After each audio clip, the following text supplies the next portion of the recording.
Hello, everyone. Welcome to the September 2023 Ask Me Anything edition of the Mindscape podcast. I'm your host, Sean Carroll. We're approaching, it occurs to me, episode 250 of the Mindscape podcast. I just published 248 last week, and I'm not going to do anything special for the 250th episode. Doesn't seem quite glorious enough to do it, but we have approximately 50 episodes per year. So it reminds me that we just passed our 5th anniversary at the beginning of July, and I didn't do anything as far as I remember. It was a hectic time, the beginning of July. I was trying to get my book done, traveling a little bit, etc. So I wanted to at least spread some thanks, some gratitude for everyone who's been listening, all the new listeners too, but everyone who has enjoyed Mindscape over the last 5 years. That's a lot of episodes. It's not exactly 50 per year because the AMAs don't get numbered, things like that. But it's pretty impressive. I would not necessarily have bet 5 years ago that we'd still be doing this now, certainly not every single week. But it's a lot of fun for me to do. It's a little bit of work. I will not lie about that. But I think it's absolutely worthwhile so far. I'm learning a lot, that's for sure. I'm hoping that other people are learning something too.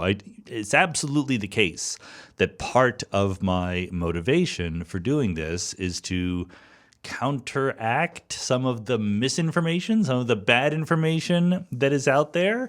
I know that Mindscape is not the most controversial or action-packed or even, gee whiz podcast out there, but there's a lot of cool ideas to talk to. I mean, just the fact that I don't like to have the same guests on more than once. There's a huge number of guests that I've had that would be great to have back, but there's also an even huger number of people who I've not yet had as guests. It'd be easier for me to have guests on over and over again, no doubt about that, but I never know when I'm going to discover something new and interesting by just having someone who I've never talked to. Most of the guests by now that I have on Mindscape are people who I've not really interacted with very seriously before having them on the podcast. So that's what learning and surprise is all about. Some episodes will resonate with some people and some won't, but that's part of the excitement. So very proud of what we've done here. Very proud of having the Mindscape Big Picture Scholarship, which you can donate to, that is helping people study the big ideas at university.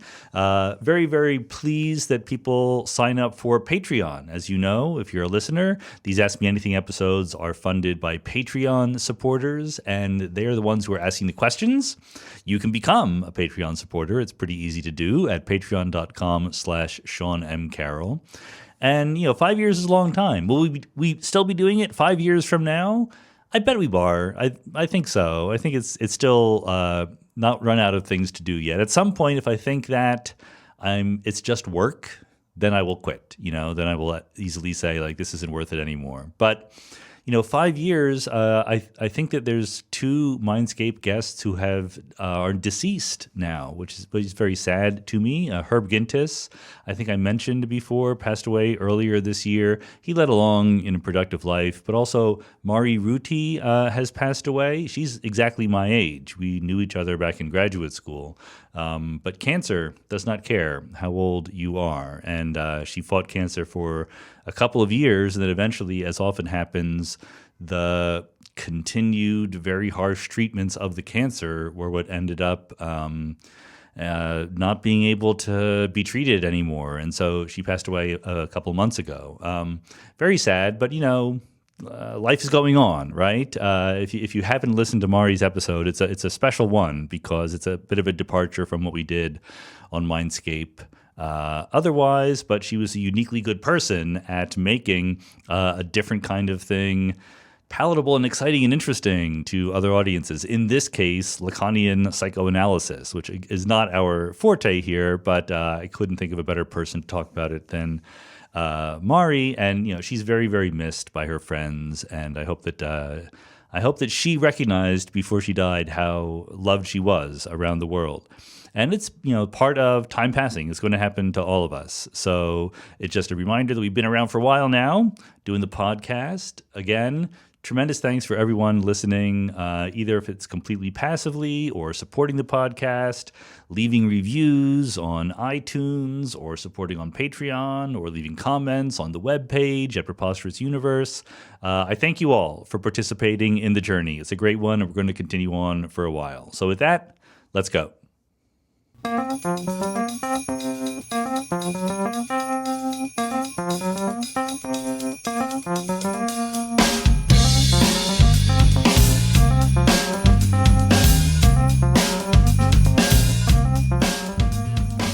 Jason Ricciardi says, I've heard you mention that Twitter is dying several times on Mindscape, and I was wondering why you feel that way, and what do you think about it now that it's rebranding to X? Yeah, this is obviously a big, important question. I kind of simply say Twitter's dying and I go on with it. I don't want to dwell on it, but okay, this is a perfectly good question. Let me give you my thoughts as of September 2023, subject to change, of course, if things change. Yeah, I do think it's dying. It won't completely die, of course. That I think is an exaggeration. Twitter will exist, even though it's been branded X. Whatever it's going to be called, it will exist, I think, in the years to come, at least as long as this podcast does, would be my guess. But it's changing, and it's absolutely changing for the worse in many noticeable ways. You know, the most obvious way is this: it's much easier to be an asshole on Twitter now than it used to be. It's easier to be racist or anti-Semitic or just basically combative. You can see in the people who were previously banned and invited back. It's not hard to see the general trend of who has been invited back after having been gotten rid of. Donald Trump, one of the most obvious examples there. And more importantly to me, because, you know, there are people on Twitter who are harassed, right, in various ways. And I'm generally not one of them. I'm not really a target of harassment, but I don't like it that other people are harassed. It sort of lowers the tone, makes it less pleasant overall, and I feel bad for the people who are harassed. And I'm not the only person who feels that way, and therefore a lot of the good people who I like on Twitter have left or are leaving or are using it less. I'm still there, but I use it a lot less. I basically, post announcements for new podcasts, and I occasionally retweet things, but I don't engage a lot like I used to. It's just a little bit less pleasant. Many of the people like I follow, like I said, have literally closed their accounts. There was recently an article, I think in Nature, about scientists leaving. Something like 40% of scientists polled said that they'd either left Twitter or were using it a lot less now. So, that just makes the platform less enjoyable, less fun, etc. So looking for alternatives is the current mode that I'm in. There's another article, by the way, I think Washington Post maybe, that mentioned there's a lot more disinformation on Twitter now than there ever was before. And these are studies. These are people collecting data. This is not vibes. This is not an anecdotal impression. We all have our own thing that we see, right? Our own timeline on social media. So your experience might be great, but you can't extrapolate from your experience to somebody else's, and many people have a much less great experience right now. And that just means that the conversations are not as good. And obviously there is not just an idea that many people have been welcomed that you don't want to be interacting with, but the way that the algorithm arranges the conversations has been dramatically altered. And there's been a lot of ink spilled or electrons destroyed about the blue checkmark system. For those of you who are not on Twitter, bless your hearts, there used to be this thing called being a verified user, and you would get a little blue checkmark by you. And it was originally because, people like Shaquille O'Neal, who was a big celebrity user in the early days, well, it's easy to start a Twitter account and claim to be Shaquille O'Neal, right? So they decided to introduce this idea of verification that would make sure that you really were who you claimed to be. And it spread not only to just celebrities and athletes, but to journalists and politicians and academics and so forth. So that if you got that little blue check mark, you knew this person was at least who they said they were. You didn't have to listen to them, but at least they were somebody. And there was at least some preference given, and this is always where it gets contentious, but there's an algorithm in Twitter that sorts the order of replies and shows you suggested posts even if you don't subscribe to people. And being a verified user was a little bit of a boost there. So that has gone away now.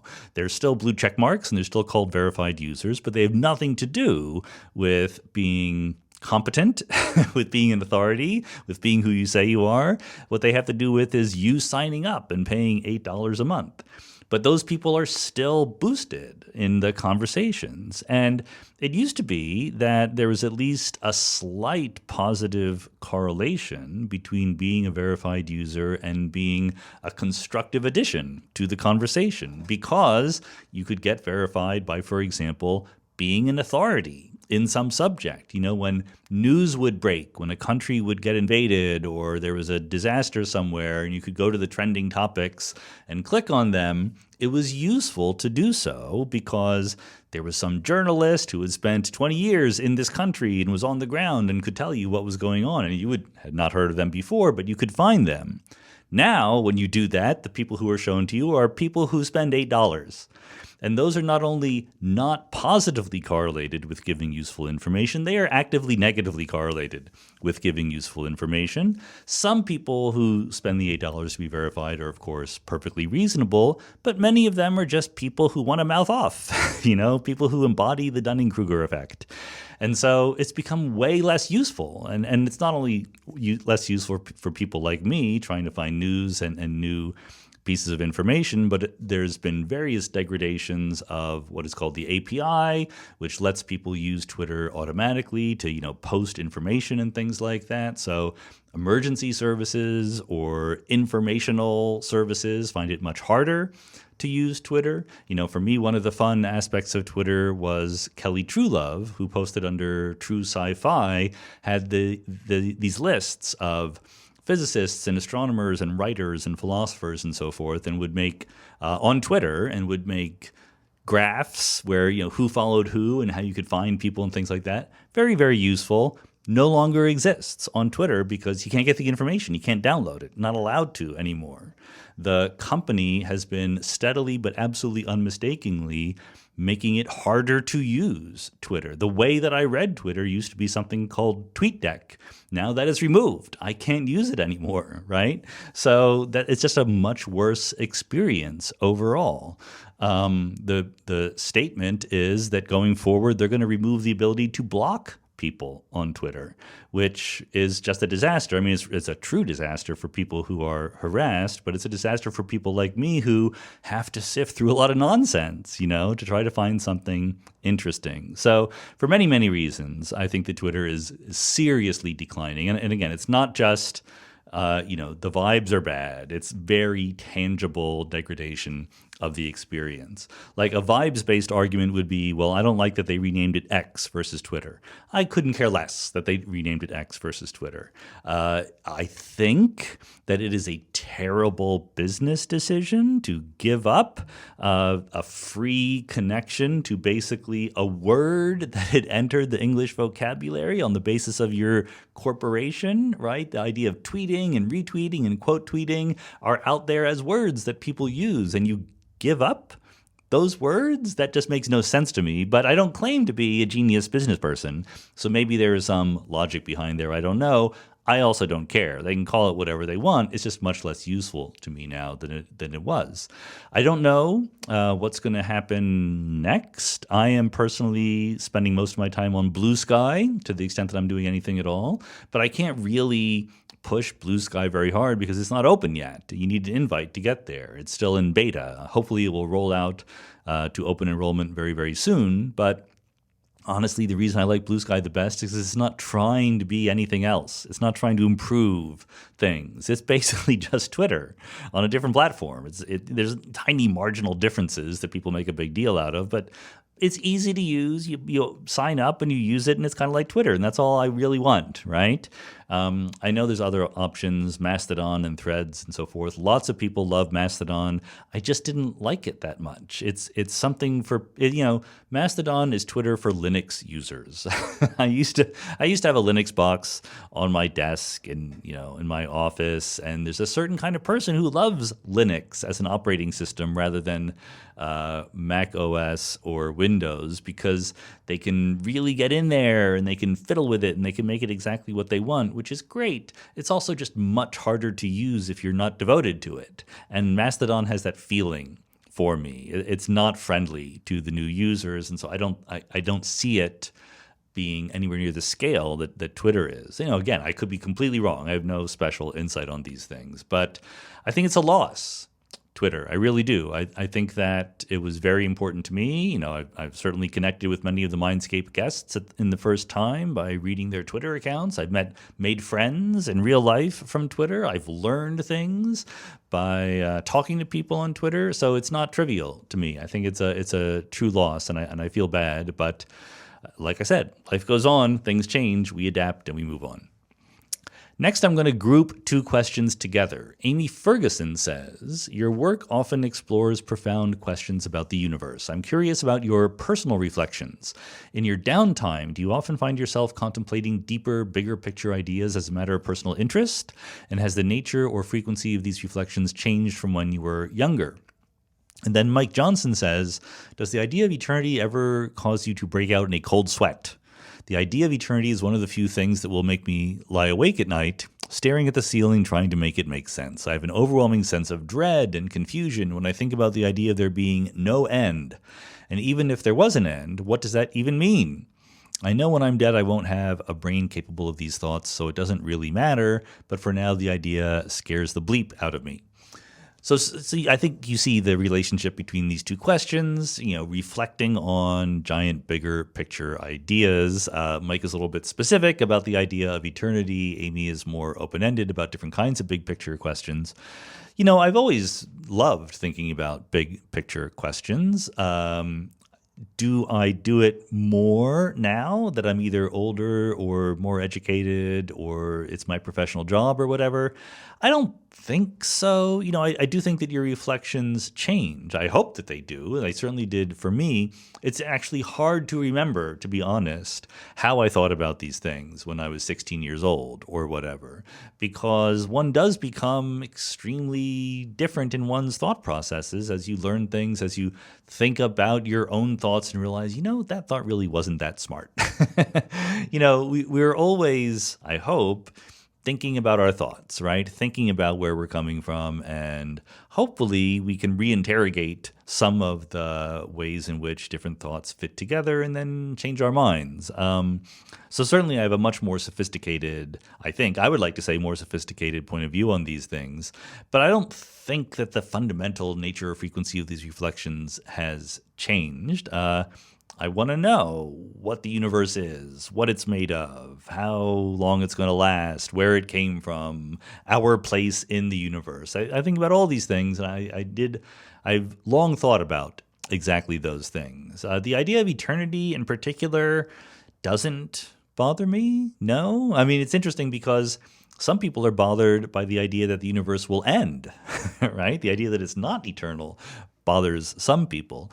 I think that bothering or a cold sweat is just a not quite the right way or the best way to approach it, in the sense that what it is what would be better would be an acknowledgement that our everyday intuitions, trained as they are by evolution and our lives and things like that, just aren't up to the task of thinking about eternity pro or con, right? So why should we feel comfortable and happy thinking about these questions? So even though I like thinking about these big, deep questions, I don't expect that my instincts or intuition are going to be very helpful or, really going to tune me to think about them in the best way. You really have to try to be open-minded, I think, and say like, well, I thought it should be this way, but it's not that way. I think that it would be more satisfying to me or more rewarding if it were this way, but it just isn't. That's the kind of attitude I want to take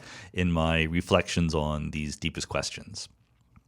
Ahmad Chaker says, I just watched your video on renormalization. This is referring to, from a couple of years ago, the biggest ideas in the universe videos that are leading into the books that we're in the process of putting out. So Ahmad says, I think I understand why we can ignore energies above a certain cutoff, but the loop diagrams still have an infinite amount of diagrams between, let's say, 2 EV and 3 EV. What happens to these? Good. This is a great question, actually. I never quite thought about it in that way. It's kind of an interesting version of a way that you can think about it. Like I can say all the words that I'm saying, and they make perfect sense to me, but someone hears them and reinterprets them in a slightly different but completely legitimate way and reaches something else. So the idea here, just to back up, is in Feynman diagrams, when you're calculating some process. So Feynman diagrams, remember, are little pictures of elementary particles bumping into each other, but they're not just evocative little pictures. The physicists who do this for a living use Feynman diagrams to do calculations. The diagrams correspond to a certain equation, which you then, typically an integral, which you then solve to figure out what exactly is the probability of this process occurring. And when you have a loop in a Feynman diagram, so you can imagine the topology of these little pictures you're drawing. You can draw tree diagrams, like an electron comes in and goes out, a positron goes in and comes out, and they exchange one little photon between them. There are no loops, there's no closed curves in that diagram. But if they exchanged 2 photons between them, now there's a loop that you can sort of draw when you go around. And the rule in Feynman diagram land is you add up the contributions from every possible diagram. When there is a loop in the diagram, there is a free parameter because you can ask how much momentum is going down any one leg of that loop, and it turns out it is not fixed by the external conditions, by just momentum conservation, etc. So you integrate over all possible values of the momentum going through the loop. And this integral will often be infinite if you do it in the sort of straightforward, conventional, follow-your-nose way. This is what led to all the discussion in the 1940s and 50s about infinities and renormalization and quantum field theory, etc. And the reason why it's infinite is the correct reason. Let me say it correctly first, then we'll back up. The correct reason is because when it is infinite, some loop diagrams are not infinite, but many are. The reason why they are is because you're integrating the momentum going through the loop from 0 to infinity. And some functions that you integrate from 0 to infinity, like 1 over x squared, forget 0. How about integrating 1 to infinity? There are some functions you can integrate and get a finite answer, okay? But there's other functions, I guess maybe e to the minus x would be a better example. You can integrate that from 0 to infinity perfectly well. There's other functions which, the integral gets bigger and bigger and bigger and just gets, infinitely big. So the whole idea of what are called effective field theories is to put a cutoff on that momentum, to not integrate from 0 to infinity, but from 0 to some finite number, and then the integral becomes finite. And you can read about that in my upcoming book, Quanta and Fields, which is the second volume in the Biggest Ideas in the Universe series. So anyway, Ahmad's question is, but if you just look at a finite range of momenta that you're including, so forget about the infinitely big momenta.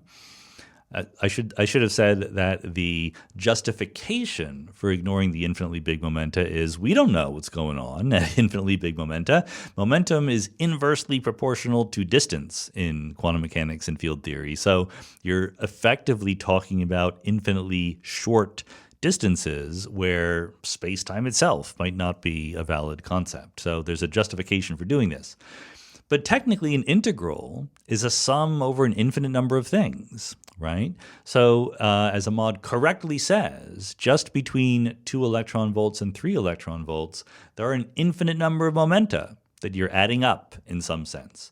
The answer, which is sort of disappointingly mundane, is that's just what calculus is for. Calculus is exactly about adding up an infinite number of things and getting a finite answer.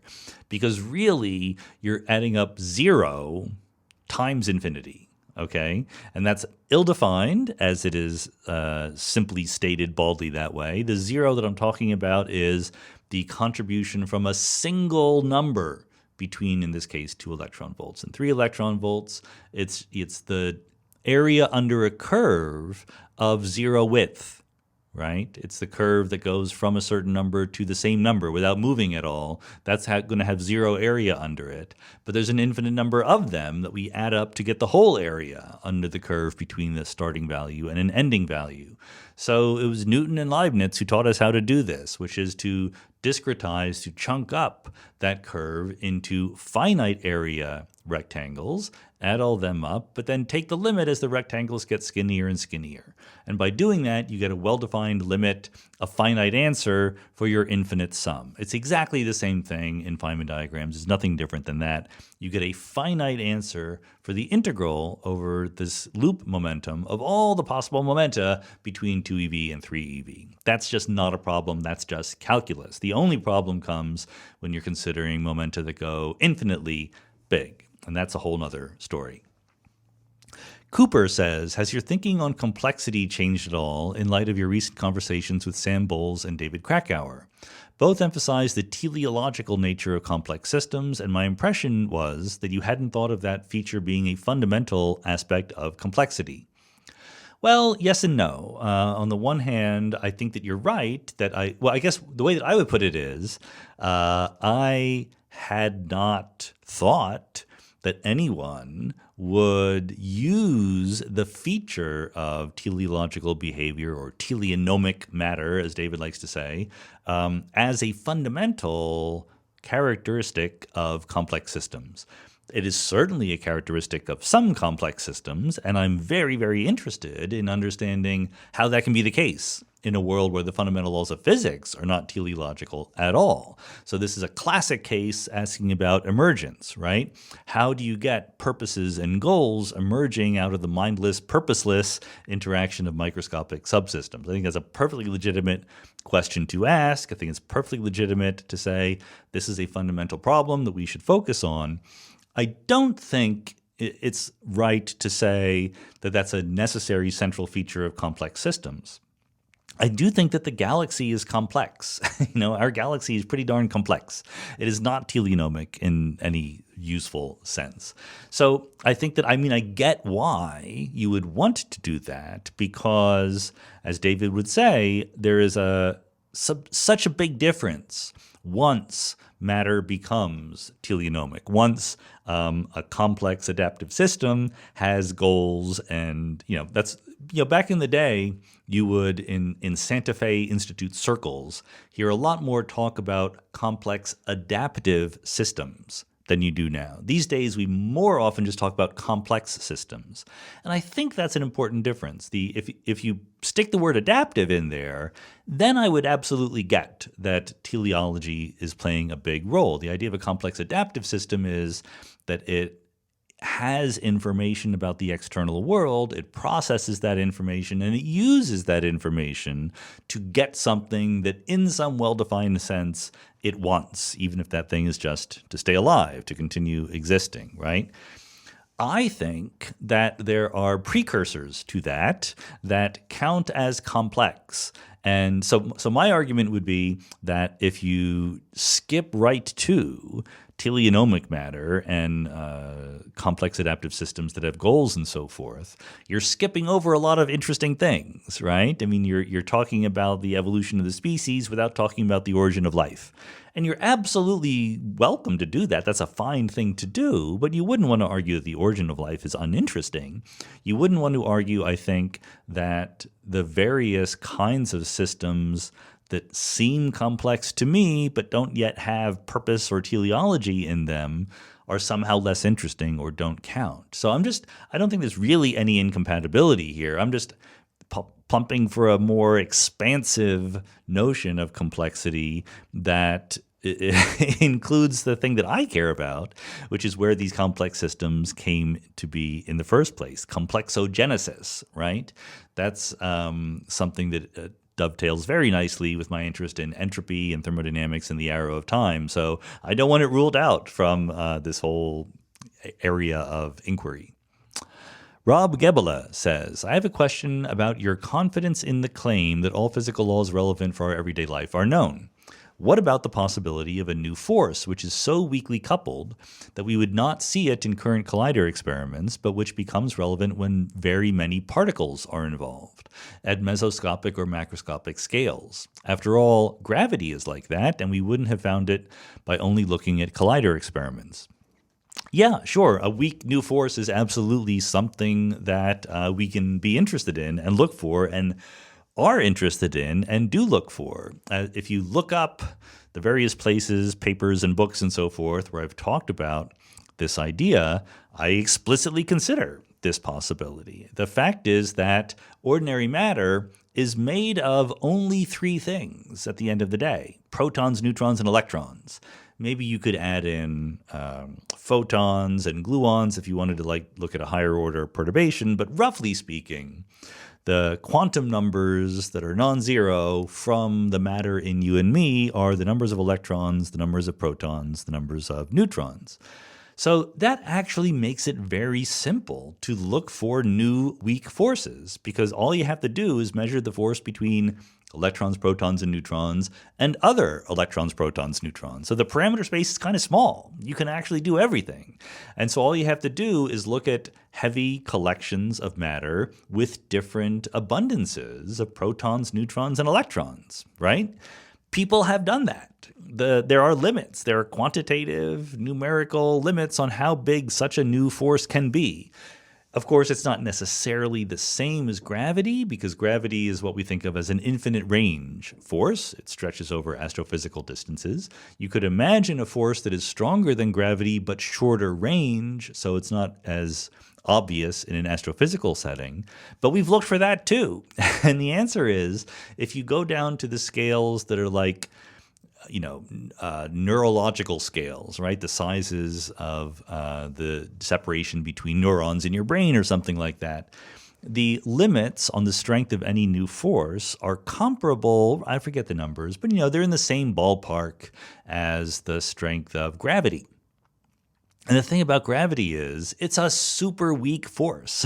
Like you say, we do notice it, but only because all of the Earth is pulling us down.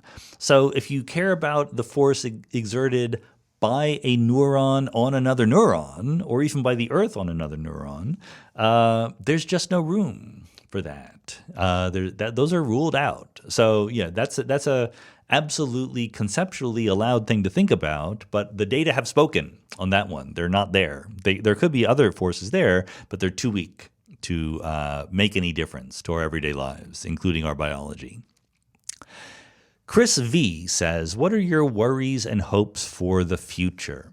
I don't want to say too much about this because we have an upcoming podcast about worries and hopes for the future, but I think that, some of the worries and hopes for the future are kind of predictable. Like there are trend lines, environmental ones, especially when it comes to climate change or pollution or things like that. There are trends and they might look bad, and that's a worry. And I think that's a perfectly legitimate worry, but then we can also work against them. My worries and hopes, therefore, are actually more concentrated. I guess I'm talking about the worries right now. Let's talk about the worries. The unpredictable things, the things that might have a rate or a probability of happening, but we don't know what it is, and it's small, okay? So the question when you have something that would be a disaster, but it's unlikely to happen, is how do you balance a small probability versus a giant impact if the thing does happen? AI is an example that people like to use, and I'll just repeat my usual thing that I say about AI.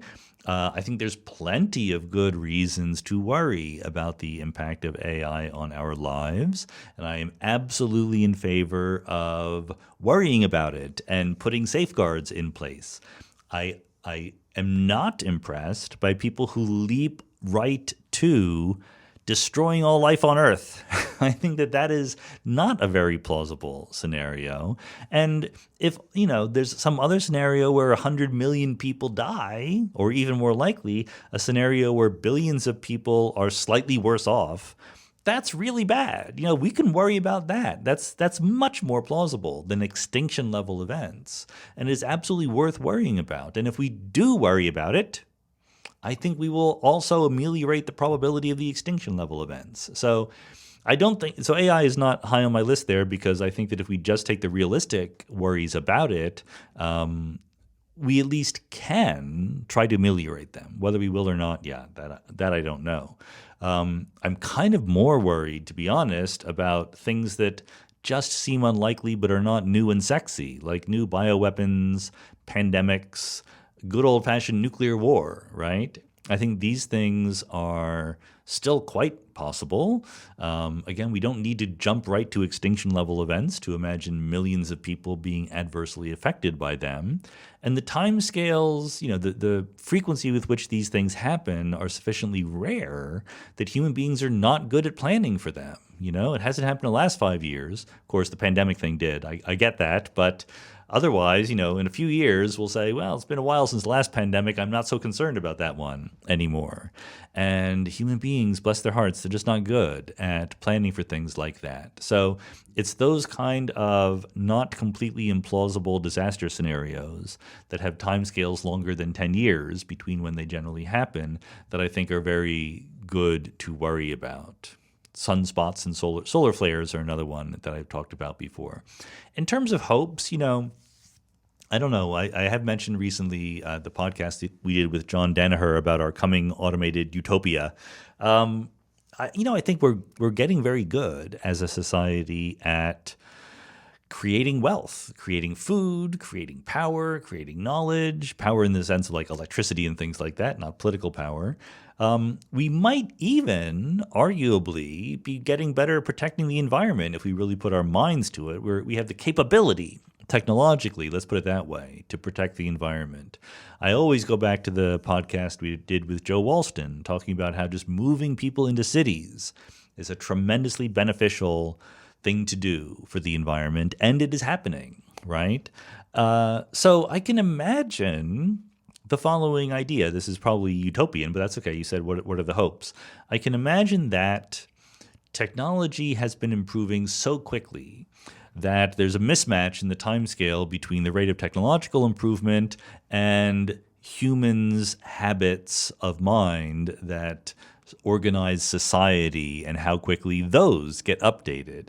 Maybe right now we're still in a medieval mindset where it comes to society, even though we have a much more abundant physical environment in which we live. So the idea that we should just take all this wealth and make sure every person is fed and housed and has basic health care and education, I think is a feasible thing. We could do it certainly in the United States, we could do it if we wanted to. In the world, probably we could do it without too much extra effort. But we don't even try, right, to literally like just feed and clothe everybody. That's considered, I don't know, something that society isn't meant to do. I think that's an outdated conception. So the utopian in me wants to think that we at least might contemplate dramatically shifting how we organize society so that everyone is given some basic needs. We have the physical capacity to do that. It's our choice not to be doing it right now. So my hope is that we catch on to the fact that we can do it and the fact that everyone benefits if we do it. If we just make sure there are no homeless people, there's nobody living in poverty, there's nobody who doesn't get an education, or there's nobody who dies as a child unnecessarily, etc. All those things we could do. Those are my hopes for the future. Maybe this podcast, increases the probability that it happens by 0.0001% or something like that. That's my single biggest hope for what the Mindscape podcast can possibly do. David Maxwell says, does tenure for university positions act as a brake on society's intellectual advancement by keeping those with old ideas around at the expense of those with fresh ideas? Is it still an appropriate way to allocate the limited resource of funded academics or research positions? I think I've talked about this before, so maybe I'll try to keep it brief, but I think yes, I think so, because you can't just change one aspect of a system like this and expect all the other aspects to go ahead unchanged. If it weren't for tenure, why would most people even try to become professors? Most people who become professors spend a lot of time, a lot of years of their lives training for it. They're generally hard workers, pretty effective at the work that they do. They're generally smart cookies and they're talented, and they could make a living other ways. Even my literal set of graduate students who I work with and who I know, they either, quote unquote, succeed by becoming faculty members, or they don't succeed at becoming faculty members and get much higher paid jobs doing something else. But a lot of that is a trade-off. We say, okay, we're not going to give you as much money or material rewards as you might otherwise get, but we'll give you job security. And that's very attractive to people. The idea like, I'm going to work and work and work and get tenure. That's the goal a lot of these people have. And it would be completely wrong to discount the more highbrow fact that tenure gives you freedom. Tenure gives you the freedom to work on new things. Like if I were hired to be a cosmologist, I decided I wanted to work on philosophy instead. If I had tenure, which I don't, by the way, but I have a different position, which is good for other reasons, I could do that. You can switch fields. You can let your creative juices flow. Many people have zero desire to let their creative juices flow. That's fine. But in many ways, tenure is just a simple set of compromises that keeps academia full of smart people working hard on their things. Now, obviously, there's plenty of people who just kind of chill out after a while, don't work very hard, are not productive. That is the price you pay. Very often, those people are useful in other ways, whether it is teaching or administration or just being a voice of wisdom that you can talk to in the seminar room and things like that. So I do think that there should be more variety in how these things are organized. That is to say, I wish that different academic institutions didn't all use the same system, so that maybe some people who kind of liked it one way could go to different universities or different research institutes. But guess what? This has been tried. There have been universities and research institutes that have tried to not have tenure. Nobody wants to go there. Or people go there and say, please, let's institute the idea of tenure. Okay, so it's an incentive for smart people to do their thing. I think it's a fairly good system overall.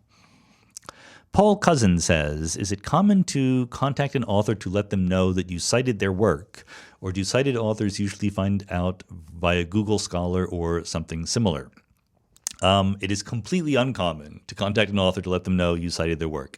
It's fine. You will, sometimes get emails with a paper attached saying, hey, I wrote this paper. It's on something you're interested in. Maybe you like to read it, whatever. That's completely okay, but it's not the norm. It's not common. When I write a paper and I have, 20, 30, 40, 50 citations in it, I do not email all of the people who are in my list of citations. In fact, it's more than that. Like I was reading, as I'm recording this, I'm preparing a week from now, I'm going to have a public debate with Philip Goff. You remember Philip? He was on the podcast. He is one of the champions of panpsychism out there in the world right now. And so we're having a debate about panpsychism, pro and con. And so I was reading a couple of papers about panpsychism, and I read one, and it was literally the whole paper was a response to me. Was a response to my paper on consciousness and the laws of physics. And I never knew. So I was like, oh, this is kind of flattering. I didn't really agree with anything that was in the paper, but, still, it's kind of nice to know that people are taking it seriously. So I don't know. I mean, maybe it should be more common to let people know. But maybe you don't want to let people know when the whole point of your paper is to say the person is wrong. Okay? So I think that it raises an interesting question of what is the future equilibrium way that academics and scholars will find out about papers that are interesting to them, because there are too many papers, right? There's just too many papers to read. If you are a successful ongoing researcher who has a research group with students and postdocs in it, then those students and postdocs are your way of knowing what is interesting in the research literature right now. They're the ones who are young and learning and energetic and are reading everything, and they will tell you if something interesting comes up. If you're all by yourself, then you have to do a little bit more work. So Google Scholar, by the way, not only is a place where you can go and find out who cited your paper, they will send you a daily update. Here's how many people cited your paper. Here's all the new papers that cited you. So I do that, and it's not, ego surfing. I'm not like, oh, happy that someone cited me. I want to know if someone is building on the work that we did in various interesting ways. There's also Semantic Scholar, which does something like the same thing, but it's not quite tied to citations. It's just, here are papers we think you would be interested in given what papers you've written about before. So again, I don't think that we're done yet. I don't think that we're in that equilibrium state where we know the best way for people to find these things out, but hopefully we're improving the state of affairs. Okay, I'm going to group 2 questions together. One is from Fabian Rosdalen. By the way, before I actually answer this, I should have said this in the intro, but a couple things. Number one, we're getting a lot of questions and that call for questions in the AMAs these days. So the fraction of them that I get to answer is smaller. Apologies for that. I make a tiny bit of effort. If I don't recognize someone's name from previous AMAs, I try to give them a little bit of preference. I'm not very good at that. It's not at all systematic. I'm sorry if you've been asking questions and have never gotten one through. My apologies for that. But I do try to spread the wealth a little bit. And the other is I will reiterate the instructions. Number 1, keep your questions short. Number 2, only 1 question per AMA. So there's some folks in there that seem to have not noticed those instructions, but those instructions help you get a question answered. Anyway, neither one of these apply to either of these questions. I don't know why it just came up into my brain right now. But Fabian says, I recently thought of the fact that when I do something good for a future person, like future me, I'm actually doing something nice for an incredibly huge amount of future people on different branches. Somehow, it's made it even more enjoyable to do something nice, like cleaning the house for my future selves. Have you had any philosophical realizations or something similar from this way of trying to understand the self in the context of a branching universe? And the other question is by Gauta Einaval, who says, are believers in the many-world interpretation of quantum mechanics faced with different ethical considerations than believers in one-world interpretations? It seems to me that my relationship to a future version of me on a different branch resembles my relationship to a person living today that I will never meet. And if so, I would think the joy of dodging a bullet that could be set up by having a lucky draw of a quantum process using the Universe Splitter app should be diminished by the fact that another person on a different branch was hit by the bullet. With a one-world interpretation of quantum mechanics, this would not be so. So both of these have to do with different levels of seriousness, thinking about the ethical implications of the many worlds interpretation of quantum mechanics. For Fabian's question, I think this is the more straightforward answer here. I do not, as a matter of sort of rigorous scientific understanding, think of the impact of actions I take today on future generations any differently, because I believe in many worlds, than I would in ordinary single world classical or quantum physics. And I think that to be consistent, if many worlds is your favorite theory, that's how you have to behave. So, we always talk about deriving the Born rule, right? Deriving the probability rule in quantum mechanics, the idea that the probability of seeing something is given by the amplitude squared of the wave function. And there's different arguments about the best way to do that. Chip Siebens and I had a way to do it that I kind of like. But the implications go way further than just deriving the probability rule. The implication is that the worlds count by a certain amount that is weighted by their wave function squared. So the short, to skip to the answer here, even though there are, in some sense, more people in the future, each one of them counts less. I don't mean to, disparage them, but they count as much as, a person times the wave function squared. And what that means is that the total amount of counting is constant over time. It does not grow just because the universe splits or subdivides. You start with a very thick branch at the beginning, and it splinters and divides, but the total weight on all the branches remains fixed.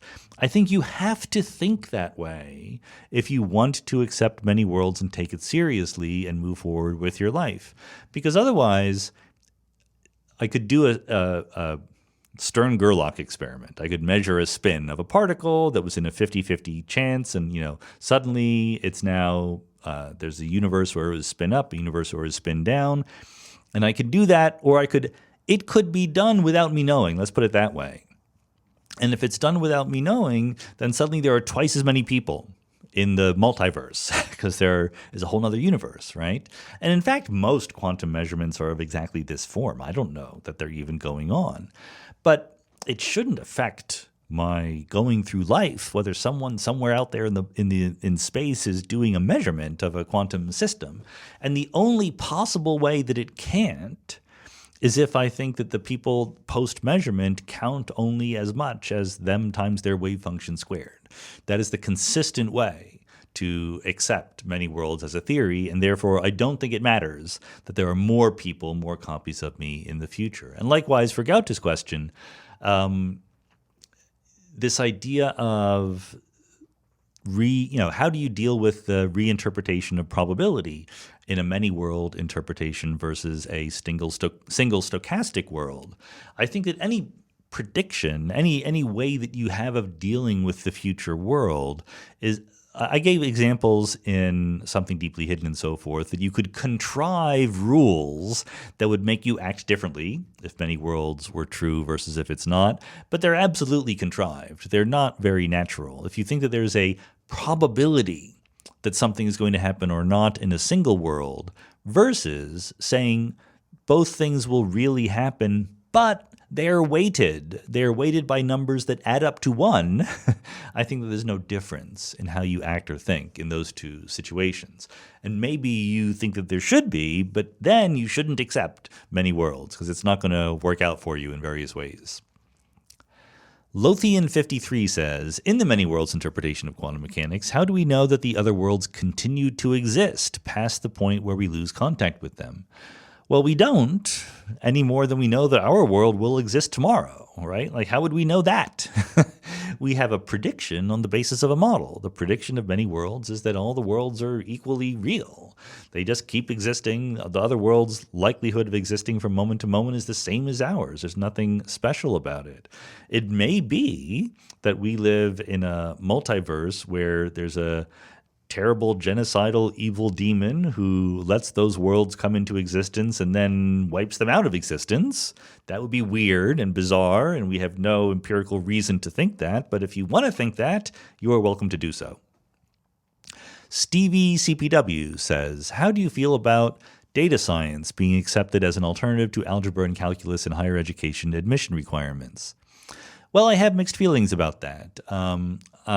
There's a positive side and a negative side. On the positive side, for a long time, I've thought that statistical reasoning should be given much more weight in this is actually not higher education. Typically, the people are talking about this. It's usually at the high school level that people most care about this question. There's only a finite number of years in high school, and there's a lot of good math to be taught, algebra, geometry, calculus. I think the statistics also deserves a place at the table, and that means that something has to go. Whatever that is, that might be different for different people, et cetera. But I think reasoning about probabilities and uncertainties is very, very important and is also mathy.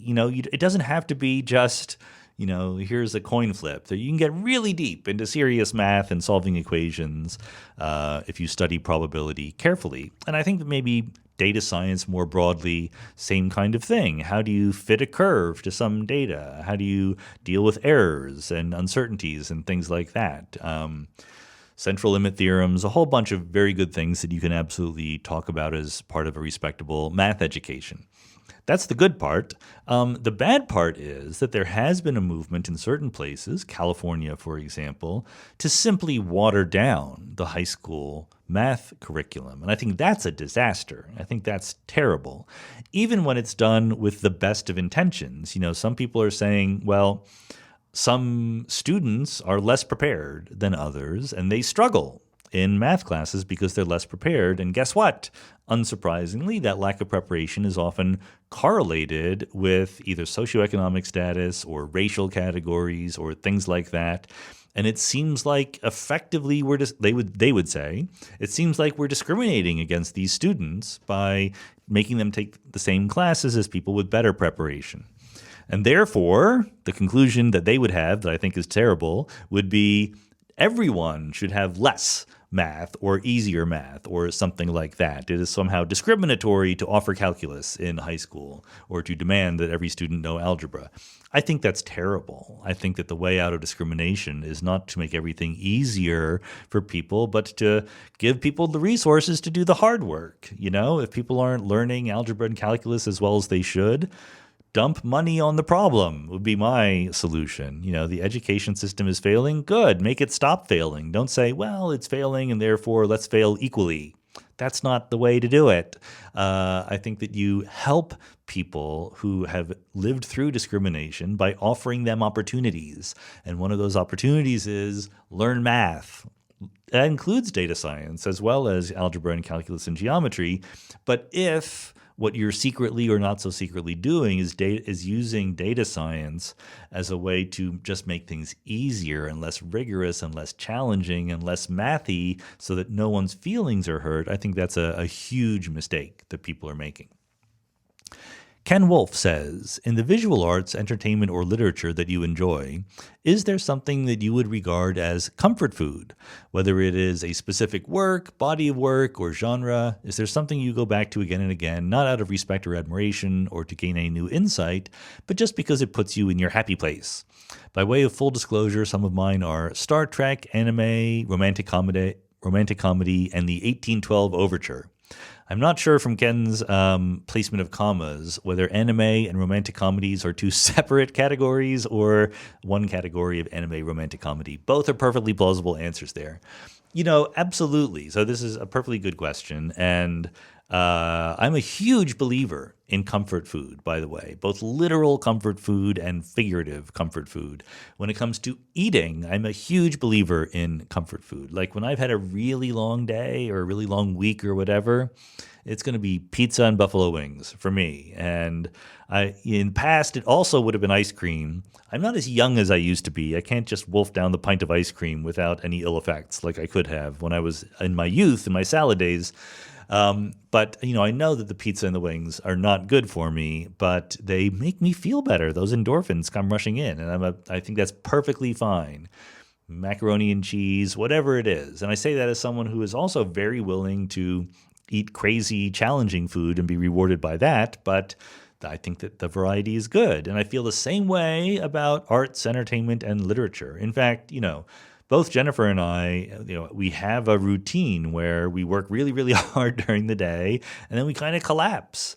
And, we don't want to do anything challenging. Like, we'll read, of course, but usually, like, once it's late at night, we're reading fun, simple things. The simplest things for me, the most fun things that are still rewarding are just, reading these science fiction stories or the science fiction authors that I grew up with as a kid. So Heinlein and Zelazny and Le Guin and the Dragon Riders of Pern or something like that. I can just read that stuff over and over again. And I've discovered newer ones. Ian Banks is really difficult to read the first time, but upon rereading, it's fun because you're already in, what world building has already happened. So I can just reread those. They're rich enough. I can reread them again and again. And we watch TV. We watch a lot of TV because it's, fun and, whether it's Poirot or Columbo, murder mysteries, or, recently, I'll tell you a story. I was recently, as part of Johns Hopkins, let me back up even more. Sorry about this, but look, it's my AMA. I can tell you whatever I want. So I was thinking about this the other day. One of the super great things about my new job here at Johns Hopkins is that I'm really, finally at this advanced age that I've reached, living the dream of being an interdisciplinary academic scholar. So as you know, I am in practice, I should say, a member of the physics department at Hopkins and also the philosophy department at Hopkins. But I'm also, with Janan Ismail, we founded a natural philosophy forum. I'm also on the faculty board for something called the Alexander Gross Humanities Institute. And I'm also a faculty affiliate of the SNF Agora Institute for Democracy. So, and I have friends and potential future collaborators who are in the engineering school. So I'm not just doing physics and philosophy. I'm engaging with people who are doing the humanities and literature and arts, people who are doing the social sciences and democracy, people who are doing engineering, and it's just, like a kid in a candy store, as it were. I'm having a enormous time, like finally, I feel like an undergraduate again, right? I get to think about all these things, and it's not like that narrow-minded, professionalized, hyper-specialized academia that I can do fine in, but it doesn't really make me super-duper happy. Anyway, why am I telling you this? Because at the Humanities Institute, I ran into and made friends with a woman, Virginia Jewis, who is an Italian scholar. She translates Dante and things like that. But she's also a media scholar. She works in the Italian TV industry. She helps Italian TV companies make things, so make shows and so forth. So here in the U.S. at Hopkins, she taught a course, a first-year seminar course on the prestige TV era, right? Like some of the best TV shows that we have now. And so we were talking about it, and she said, she asked her students to become familiar with 5 different TV shows. And she said it was The Sopranos, The Wire, Mad Men, Breaking Bad, and Jane the Virgin. And I, like apparently every other person, response was, Jane the Virgin, huh? That doesn't fit into the pattern that has been established with these other shows.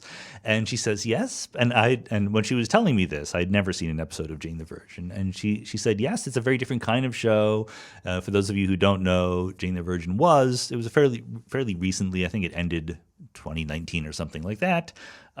It was a slight parody adaptation of a Venezuelan telenovela. The Spanish-speaking world has this tradition of telenovelas, which are like hypercharged soap operas, right?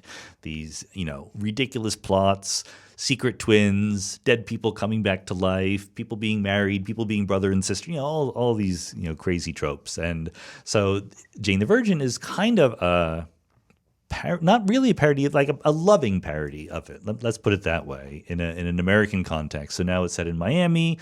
It's called Jane the Virgin because Jane is mistakenly artificially inseminated with someone else's sperm and has a baby, even though she's still a virgin. Okay, and it goes on. And Ginny explains to me that, this show, even though it's extremely lighthearted and fun, and it's basically a comedy, dramedy maybe, whatever you want to call it, but it hits a huge number of really deep issues. For one thing, it's a bunch of immigrants in the United States. So they're dealing with, it ran from 2015 to 2019. Guess who got elected president of the United States in that era? And there was a serious set of issues that have not gone away for people who might be undocumented or family members are undocumented, but also questions of religion, because Jane and her family are Catholic, questions of, obviously premarital sex, but then she has the baby, raising a baby, questions of abortion. And it goes on to a whole bunch of super serious issues are actually dealt with in this show, but in a kind of lighthearted and fun way when they're not tugging on your heartstrings. Anyway, the point is that we have been watching Jane the Virgin and just loving it. It's great. But it illustrates what I wanted to say at the very beginning, but I'm too wordy to get there, which is that even my comfort food, I like to be high quality comfort food. It doesn't need to be challenging, right? But it needs to be good. Like I cannot watch TV shows or eat food that is just bad. I remember having a discussion with a friend of mine a little while ago where we reminisced about how much we loved Kentucky Fried Chicken growing up. And I said, yeah, I actually, I did remember loving it so much. I recently went back and had some Kentucky Fried Chicken. And my friend said, oh, man, was it really good? And I said, no, it was awful. It was really bad. It's just, I don't know whether the quality of Kentucky Fried Chicken has gone down or whether I have just changed as a person. But Just because something is junky and supposed to be comforting doesn't mean that it works. So even though I have pizza and wings, I care a lot about the quality of the pizza and wings. Even though I like to watch a silly telenovela TV show late at night when I'm not in a mood to be challenged, it still has to be quality writing, surprising, intelligent characters, etc. So lots of things like that, whether it's music or reading or TV. But I will close this. You clearly asked a good question. I rambled on for a while there. Carlos Nunez says, as an economist, I loved your episode with Sam Bowles. Economics is famously known as the dismal science, given that its intention of offering precise explanations and making accurate forecasts often falls short of their lofty goals. Do you think that economics will ever become a true science, or will economists always fail predictions, meanwhile arguing that things couldn't have been any different after the fact? I don't want to give economists advice. It's a tough thing. Anything when human beings are involved or other complex adaptive systems, it's way harder to make useful predictions than it is in physics, where you can be spherical cow about it and ignore all those complications. I think economics is a science. I think political science and sociology are also sciences. They're just difficult sciences because they involve human beings. You can throw in psychology and urban design and things like that, other things that we've all talked about here on Mindscape many times. I think that the standards have to be adjusted to be realistic. Maybe it will never be the case that economists will predict when the next stock market crash will happen. But maybe they will be able to ameliorate the effects of that crash. Maybe they will be able to successfully say what the probability of a crash is, and they will be able to successfully do so as a function of the other measurable economic variables, right? So you can become better and better at being a science and understanding what's going on and giving some insight into the future without making a precise quantitative prediction. I don't think that's quite fair. We shouldn't hold up physics or even chemistry as the model for you have to do this, otherwise you're not a science. I do think that when things are complex, like they are in economics and maybe arguably even more in psychology, sociology, etc., it's easy to be led astray. It's easy to be led astray by what we want to be true, by our political commitments, by our personal experience, rather than coldly and calmly looking at the evidence and judging it fairly, which is what we're supposed to do, right? So there's a challenge there, and maybe progress will be slower because of that. But science, to me, is just looking at the world that is out there, and trying our best to model it and understand it, right? That's what we're doing. So that's just as true for economics as it is for physics or astronomy. Kevin O'Toole says, I loved your Berkeley presentation on the arrow of time in causal networks, which, by the way, AMA listeners, you can find on the internet. If you just Google the arrow of time in causal networks, you can find a talk I gave on that.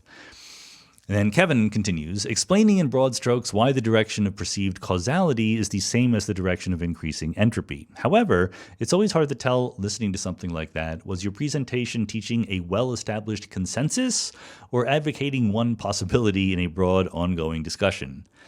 Good. This is actually a really good question, because you're right. When you hear a talk on the video, or when you watch a talk on YouTube, you can learn a lot from the talk, but what you don't get is what the audience is thinking, right? I mean, maybe there's some Q&A afterward, but very often what the audience is thinking is left unspoken in the Q&A and only talked about in mumbles afterward. So you don't know. So just because someone says something in a talk doesn't mean the audience agreed with it, certainly.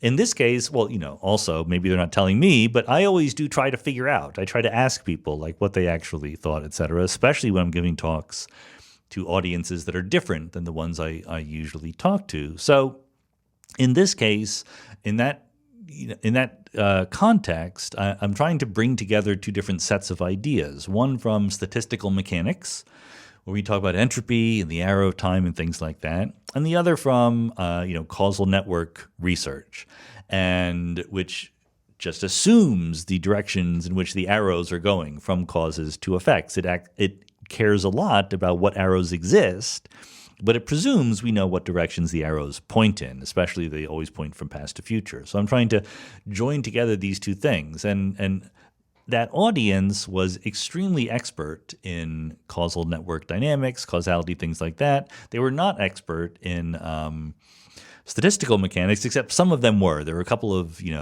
stray physicists in the audience.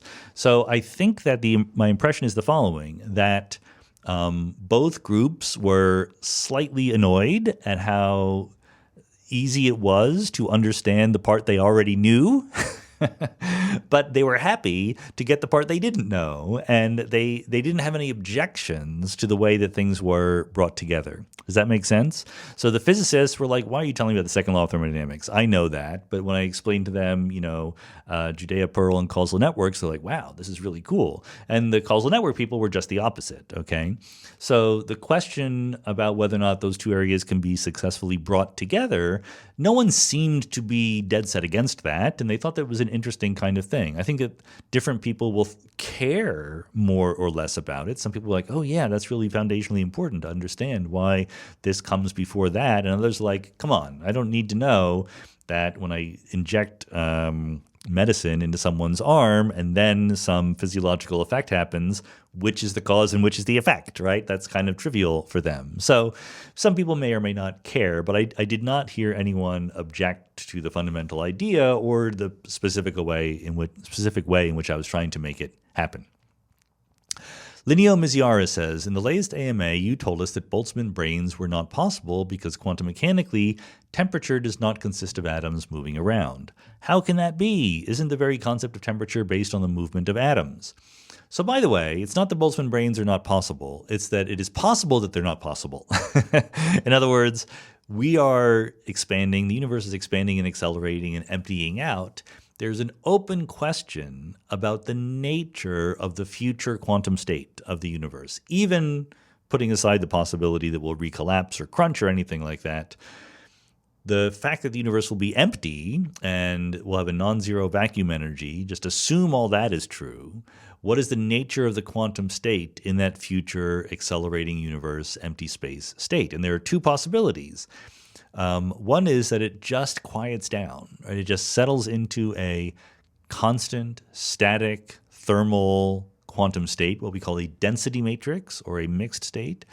But the other is that it seems to do that, but really there's only a finite dimensional Hilbert space that we live in, only a finite number of possible quantum states that the future universe can evolve to, and eventually it will come back to where it is today and it will recur over and over again. Or there's sort of in-between versions where it will fluctuate even though not strictly recur because it's an open system, okay?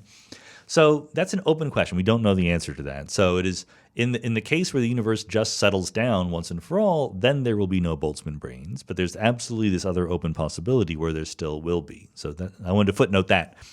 But the interesting question here is, isn't the very concept of temperature based on the movement of atoms? And the answer is no. I mean, it was in the 1880s. You would have said that, and everyone would have agreed with you.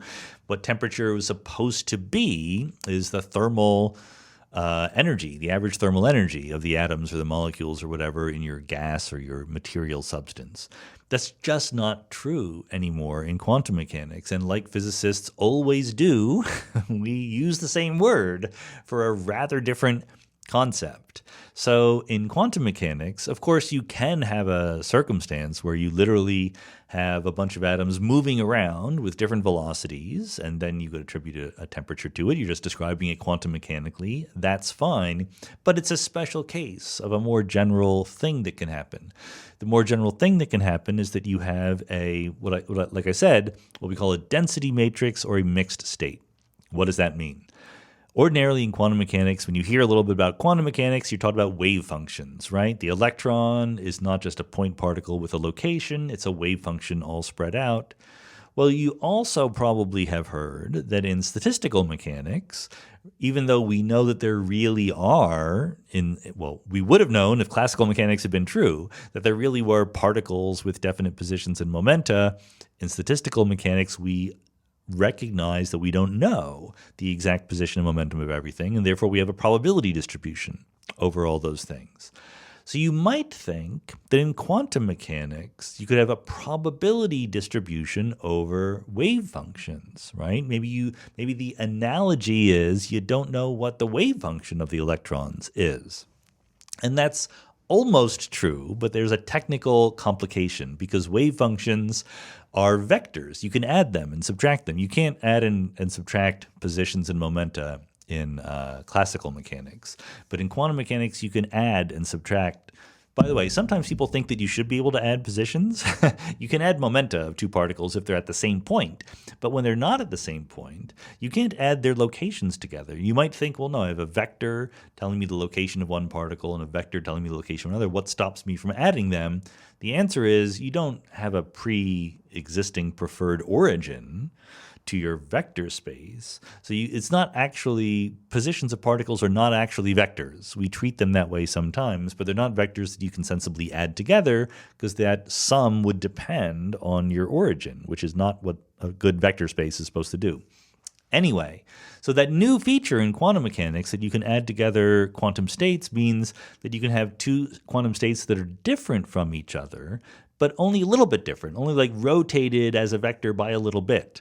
So the way that you describe probability distributions over quantum wave functions is a little bit different than the way you describe probability distributions over classical configurations. In the classical configuration case, like we said, there's always an answer to the question, what is really the particle's positions and momenta? Quantum mechanically, if you have a state that is entangled with the rest of the world, there may not be any answer to that.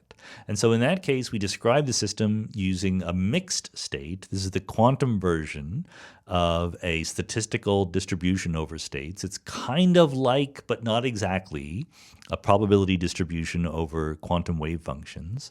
And you can do statistical mechanics in that kind of framework, also known as a density matrix, I should say. And so you can say, just like in the box of gas at a certain temperature, what is the probability of seeing an electron to move at a certain velocity? Well, it's possible, but if it's very high velocity, it'll be exponentially suppressed, things like that. That translates into a certain form for the mixed state in quantum mechanics that is dependent on a parameter, which we call the temperature. So the new way we think about temperature in quantum mechanics is as a parameter in a mixed state that tells you the relative abundance of states of different energies, okay?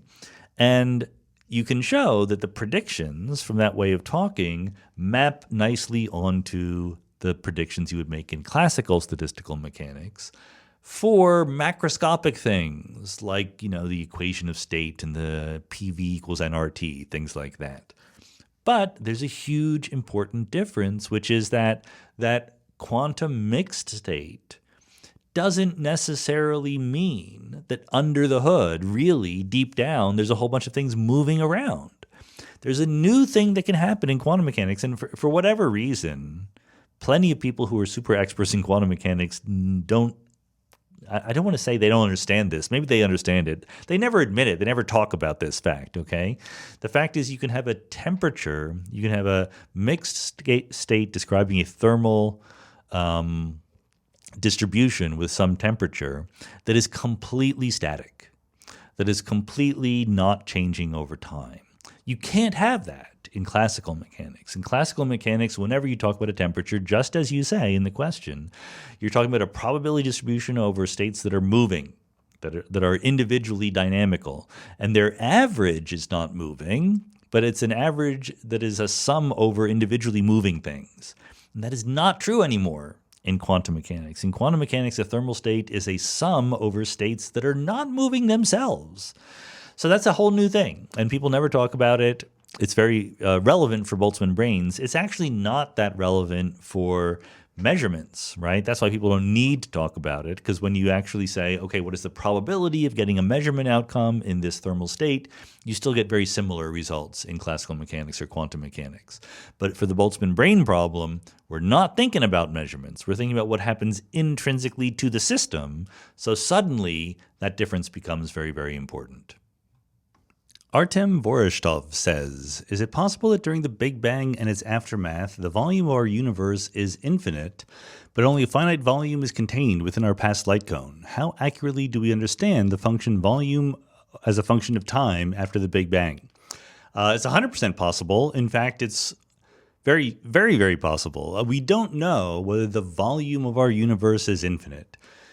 If you're a stickler, there's no such thing as the volume of our universe because volume applies to space. And the universe is space-time, right? So when you have in general relativity an expanding universe, there are different ways to slice space-time into three-dimensional space as a function of time that could give you very different answers for the question, what is volume as a function of time? For example, in a very simple universe like de Sitter space. De Sitter space is an example of a cosmological space-time with a positive vacuum energy and nothing else in it. You can slice that space-time in such a way that the volume as a function of time is finite, because it's a three-dimensional sphere, basically, but it increases toward the future and the past without bound. So the finite volume gets infinite. But it's also possible to slice exactly the same space-time so that the volume of space is always infinite. So you can slice it one way so that it's finite, one way that it's infinite. That's because it's not a well-defined thing. But our observable universe is certainly finite. Okay, so our observable universe is finite. We just don't know whether it is possible to slice the universe outside what we observe in a way that is infinite or finite. Jeffrey Siegel says, I really appreciated the conversation with Samuel Bowles. One point that struck me when he mentioned that group selection could work if the genetics of the groups was distinct enough. Has he discussed this as a possible evolutionary mechanism for the development of racism as a recognition of different group genetics? I don't know whether he has discussed that or not. You would have to ask him. Of course, there are genetic factors that help define different groups, right? Whether it's appearance or anything else. Presumably you've all heard various things about this. You know, the similarities between different groups of human beings are way greater than their differences. Differences are correlated or not correlated in different ways. The categories that we usually think of as race do not map on straightforwardly to any genetic differences. There are genetic differences, but they don't easily map onto how we define things as a function of race.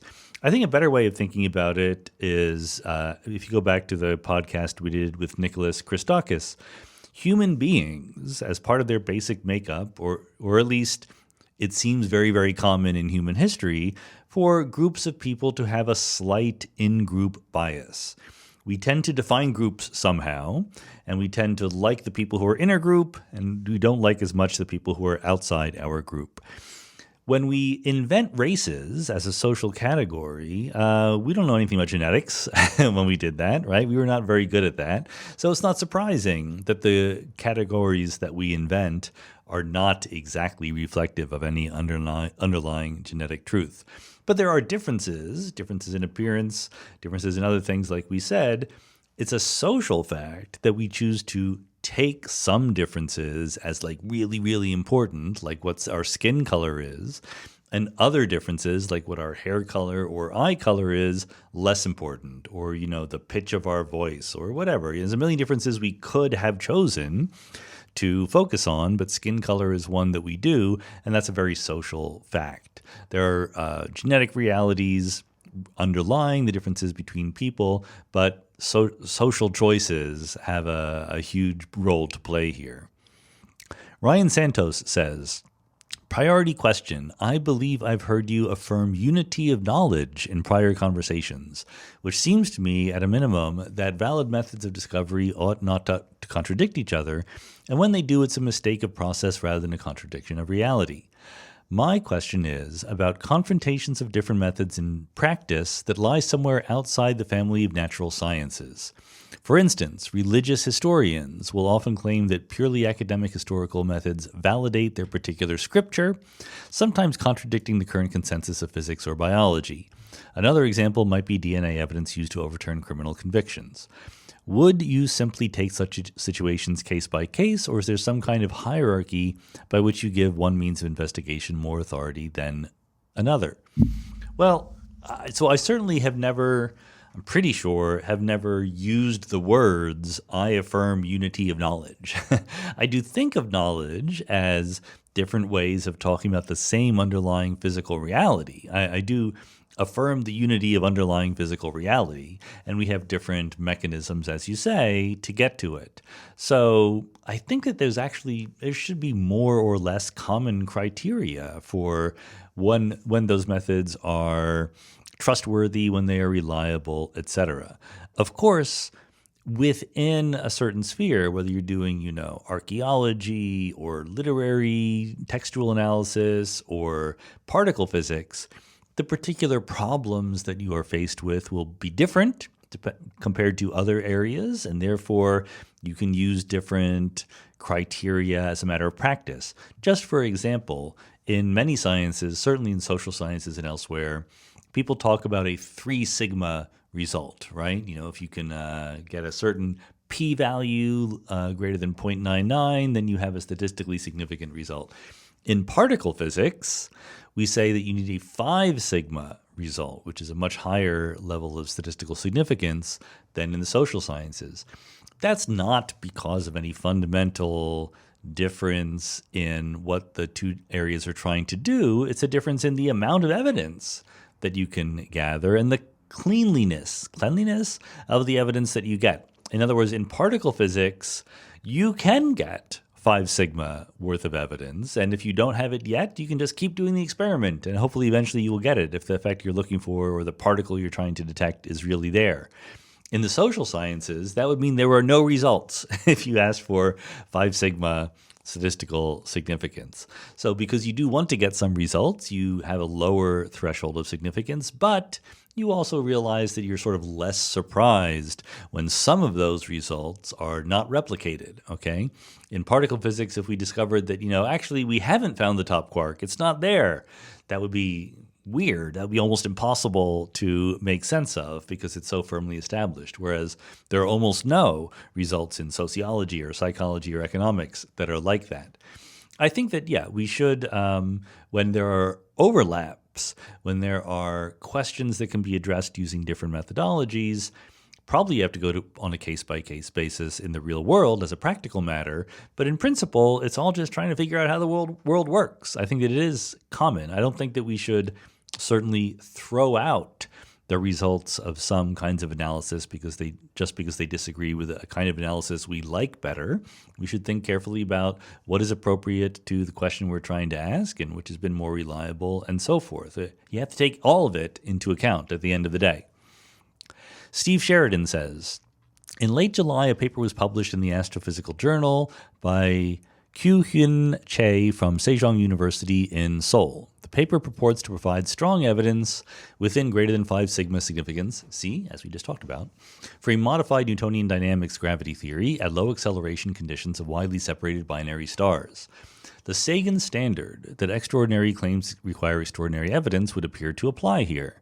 Do you believe this paper provides sufficient evidence to support a breakdown of standard gravity at weak accelerations, and if not, why? No, I do not. And this has something to do with what you mean by extraordinary evidence. A single paper is never extraordinary evidence, right? It's only one paper. You better have some backup to that paper to get extraordinary evidence. And when it comes to exactly this question, what's going on here is, in certain theories of modified gravity, the Newton's law of gravity is effectively altered when the gravitational acceleration becomes very, very low. The obvious difficulty with testing an idea like that is when the gravitational acceleration is very, very low, there's other forces in the world that can get in the way, okay, and suddenly make it look like your gravitational acceleration is something different than it really is, the gravitational acceleration from other things than you're looking for. So people are looking at binary stars that are very, very far apart and trying to measure their motion around each other. But guess what? That's a very hard measurement to make because they're very far apart. They're moving slowly. It's going to take them a long time to orbit or whatever it is they're going to do. There was a paper, I haven't read the paper, but there was a paper that claimed that in some certain subset of stars that people looked at, the fit to the data was better from modified Newtonian dynamics than other things. But guess what? There are other papers that look at very, very similar systems and claim that the fit is better for ordinary gravity. You don't hear about those papers as much because they're a little bit less exciting. And that's why the fact that it is nominally a 5 sigma detection does not make it extraordinary evidence, because there are selection effects here. Which stars did you look at? How did you make sure that you didn't have false positives or misidentifying things? There's a whole bunch of work that needs to be done. So for huge results like this, you would know. The world would tell you if the scientific community actually thought that this had been established, we would not hide it from you, okay? You would definitely hear. It's not enough to get one paper by one set of people getting one result. In my career, I've seen results appear on the front page of the New York Times that were completely bogus, and I've even written the paper that explained why they were bogus. So, just be patient when it comes to these extraordinary claims. It takes time to really go through them. A better quote is, extraordinary claims require careful examination of multiple results over time by different groups. How about that? Professor Beautiful says, the Hubble tension. Why are measurement differences from vastly different time epochs an inconsistency rather than just the Hubble constant changes over time? After all, inflation came and went, and dark energy is presumably changing the expansion rate. A couple things going on here. Number one, there's something called the Hubble tension. We did a whole episode about it with Adam Rees a while ago. He wasn't at that time my colleague, but now he is. We're both at Johns Hopkins together. It's not that the Hubble constant was different. That's not the tension. The tension is that there are different ways of measuring the current Hubble constant. You can sort of do it directly, but you can also do it indirectly by measuring features of the universe and then best fitting to what the Hubble constant needs to be to explain those measurements. The problem with the Hubble tension is the different ways of measuring the current Hubble constant disagree with each other. Or more broadly, different ways of measuring cosmological parameters are incompatible with each other. Of course, yes, the Hubble constant does change as a function of time. The Hubble tension is the fact that it doesn't change in the right way according to our theoretical understanding. The one little extra thing I wanted to say is, because you say dark energy is presumably changing the expansion rate, it's actually exactly the opposite. If you had a universe with nothing but dark energy in the form of a cosmological constant, that is when what we call the expansion rate would be constant. Because the expansion rate is not a speed. The expansion rate, as measured by, for example, the Hubble constant, is basically a time scale. If you think about the Hubble constant, it's in units of meters per second, kilometers per second per megaparsec. So that's distance divided by time, and then that whole thing is divided by distance. So the units are just 1 over time. We use units of kilometers per second per megaparsec because that's convenient for our brains. But the thing we're measuring has units of 1 over time. It's not a velocity. It's not even an acceleration, okay? It's basically the amount of time it would take for the universe to double in size, or slightly more carefully, for the universe to exponentiate in size, to increase by an e-fold, one factor of Euler's constant, E, 2.7. Anyway, that's the point. If the universe is constantly expanding at a fixed rate, then that is equivalent to saying the universe is growing exponentially. That's what the acceleration of the universe refers to. If you find that confusing, it's because we're using words that we know from our ordinary lives to discuss velocities and accelerations when we're really discussing the expansion of the universe, which is a different kind of thing. So anyway, the expansion rate, as measured by the Hubble parameter, is decreasing with time. We all know that. It is decreasing more slowly and approaching a constant value because of dark energy.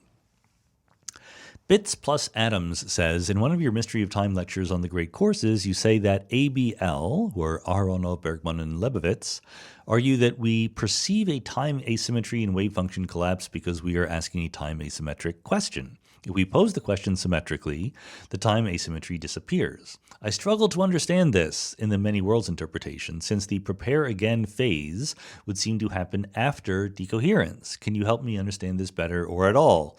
Probably not. This is a tricky one to understand, but I can do a little bit to help you get it, which is that this is not within the many worlds interpretation, really. ABL are really not advocates of the many worlds interpretation. Now, every experiment or every thought experiment or real experiment that they propose can be understood within the many worlds framework, but that's not what they are actually trying to do. And the second thing is there's sort of a useful part and a less useful part in my mind of the whole discourse around what I was talking about in that particular lecture. This is the idea of pre-selection and post-selection. For those of you who have not, I don't know if there's anyone out there who has not listened to my teaching company lectures on the mystery of time, but it's a subtlety of quantum mechanics where the typical thing we do is we prepare a state, right? So we start and we say, okay, this wave function is in a superposition of spin up and spin down. And then subsequently, we measure it. And if we measure it either spin up or spin down, that's all you have.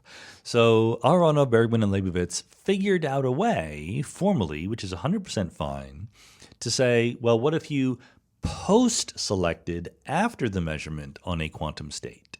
Then you could have a different formula, and they have a formula for what the probabilities are of getting different outcomes at the measurement in between.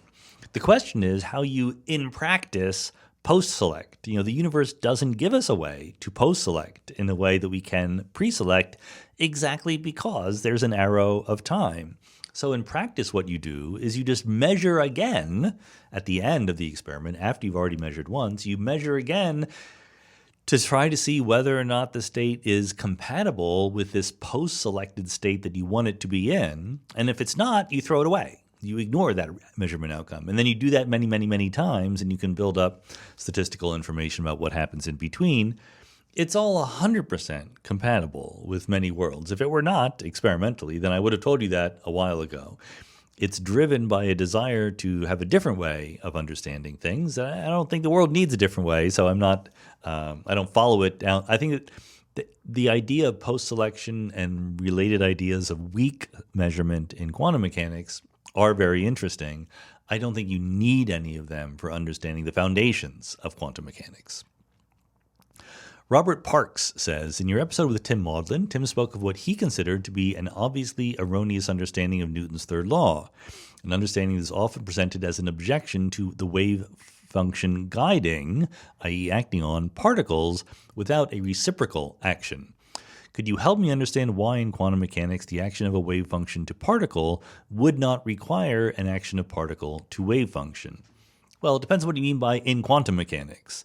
This is not supposed to be a claim about quantum mechanics in general. This is supposed to be a claim about Bohmian quantum mechanics or pilot wave theories, where you have the wave function and you also separately have particles.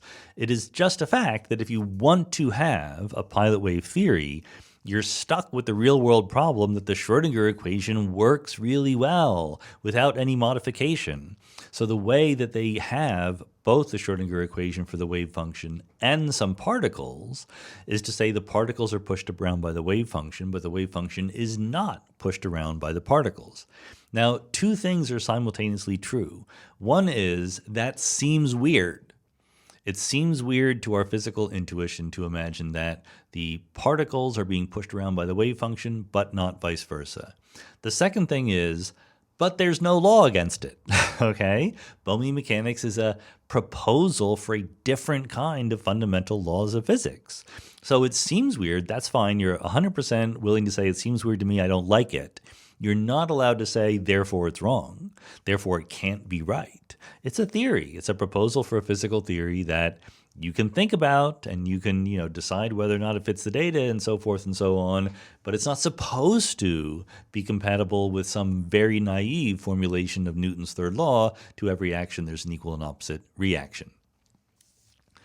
Thies Janssen says, WIMPs are a very probable candidate for dark matter, where the M stands for massive. Massive particles decay into lighter particles unless there's a conserved property, and conserved properties are linked to symmetries. So if a massive dark matter particle doesn't decay, there should be at least a symmetry to discover, maybe even a new force. I don't hear anyone talking about this in popular science media like magazines or YouTube, even though quantum mechanics is a hot topic to discuss. Even though dark matter is a hot topic to discuss, DM rather than QM, what am I missing here? You're not missing anything. It's just not a popular topic to discuss. We don't know a lot about dark matter. We know a lot about its phenomenological astrophysical properties, but we don't know a lot about its astrophysical properties. Darn it, we don't know a lot about its particle physics properties. So you're right, WIMPs are a probable candidate, in the sense that they're a popular candidate, I should say. That's probably a better way of saying it. WIMPs are supposed to be heavy, heavier than a proton typically, so they could very easily decay. In fact, one context in which WIMP models are often studied are supersymmetric models. And if you just wrote down a supersymmetric model without trying too hard, you would get a WIMP-like particle, but it would decay away pretty quickly, way too quickly to be the dark matter. So there's a subset of all the possible supersymmetric models you can write down which have a new symmetry called R symmetry or R parity, capital R, the letter. And that's basically, something that you just put on your theory and it prevents the lightest super partner, whatever that might be, from decaying because that is a new symmetry. But it doesn't give rise to a force because actually in the simplest versions it's just a discrete symmetry. It's not a gauge symmetry that would give rise to a new force of nature. So once you've said it's there, there's not a lot more to say about it. Of course, it's also possible to imagine that the thing that stabilizes the dark matter is a gauge symmetry. And then there would be a new force. In fact, I wrote a paper about that with Matt Buckley, Lottie Ackerman, and Mark Kamiankowski about dark electromagnetism. So a U1 gauge symmetry that stabilizes the dark matter particle. So you can talk about that, but it's, one of those things where it's possible, but it's really an extra complication on top of dark matter. And we haven't discovered it yet. So even I, who wrote the paper, would not get too excited about it until we had more reason to think it was on the right track. V. Shannon Clyde asks a priority question. I've already said this, but we've already had a priority question. But remember that priority questions are those that every Patreon supporter gets to ask once in their life. And I will make a good faith effort to answer it. So we get too many questions overall for me to answer all of them, but priority questions I will try to answer. I cannot guarantee a satisfactory answer or a satisfying one, but I'll do my best. In your July 17 podcast discussion, you and Dr. Joe Silk agreed that cosmic inflation has about a 50% chance of being right. Are there any alternative Big Bang speculations that populate the other 50%, i.e. hot Big Bang theories without Alan Guth's cosmic inflation? Oh, there are. There absolutely are. The most popular ones are bouncing or cyclic cosmologies, but none of the others are anywhere near 50%. Let's put it that way. In my own personal accounting, if inflation is 50%, something that we haven't yet thought of is probably 48%, or comparable to inflation anyway. I don't think that any of the alternatives that I've seen to inflation are themselves anywhere near as compelling as inflation is. So, but there's plenty of phase space out there for theories we just haven't thought of yet, so you have to give some credence to those as well. Sean Bentley says, my son Jack was wondering if you've heard of or read the Three-Body Problem series by Sinjin Liu. We both really enjoyed it, especially from a layman physics perspective. Also curious if you have any thoughts on the book's namesake, The Actual Three-Body Problem in Physics. So I do know about the book. I'm very sad to say I've started to read it, but I haven't finished it, not because I didn't like it, just because other things in life get in the way sometimes. So I can't comment on the book itself. It's a great title, The Three-Body Problem, because the three-body problem refers to the question in Newtonian gravity of three objects orbiting each other. And it's a fascinating problem because, of course, the two-body problem, two bodies orbiting each other, that's perfectly solvable. Newton solved it back in the day. And the three-body problem, which you would think might not be that much harder, is completely unsolvable. At least you cannot solve it analytically in terms of a closed-form expression. You can put it on a computer and simulate it, but it turns out to be chaotic, as we later realized. Probably Poincaré was one of the first people to realize this. So it's an example of, let's be very clear about what chaos theory here means. It's still deterministic. It's still Laplace's demon has no trouble predicting it. If you know exactly what the system is doing right now, you can predict exactly what it will do next. The difference is, What happens when you admit that you don't know exactly what the system is doing now? In a non-chaotic system, a small amount of ignorance now leads to a small deviation in your predictions about the future. In a chaotic system, a small amount of ignorance now leads to potentially large deviations about your predictions in the future. Essentially, because we always do in the real world have some small amount of ignorance, some small amount of uncertainty, you cannot very carefully, very exactly, very precisely predict what's going to happen next. And that's true in the three-body problem. Think about it this way. In some regime, if you have three bodies and they're orbiting each other, the two bodies, there might be two bodies that are very close and orbiting each other nearby, and a third body that is far away. So for some intents and purposes, that third body just orbits the center of mass of the other two, so it looks like you can figure it out. But there's little perturbations, and those perturbations grow, and when the three bodies are zooming right next to each other, one of the three is typically just kicked out of the system entirely. And predicting exactly when that might happen is very, very hard. So it's a wonderful little metaphor for chaos theory in general, and a reminder how easy it is for a very simple dynamical system to exhibit that kind of unpredictability. Nikita Lozovoy, says, while participating in my first meditation course recently, a teacher hinted at a rather radical idea that could be shortly quoted as, maybe we don't have a body at all. Accepting that our bodies are nothing then...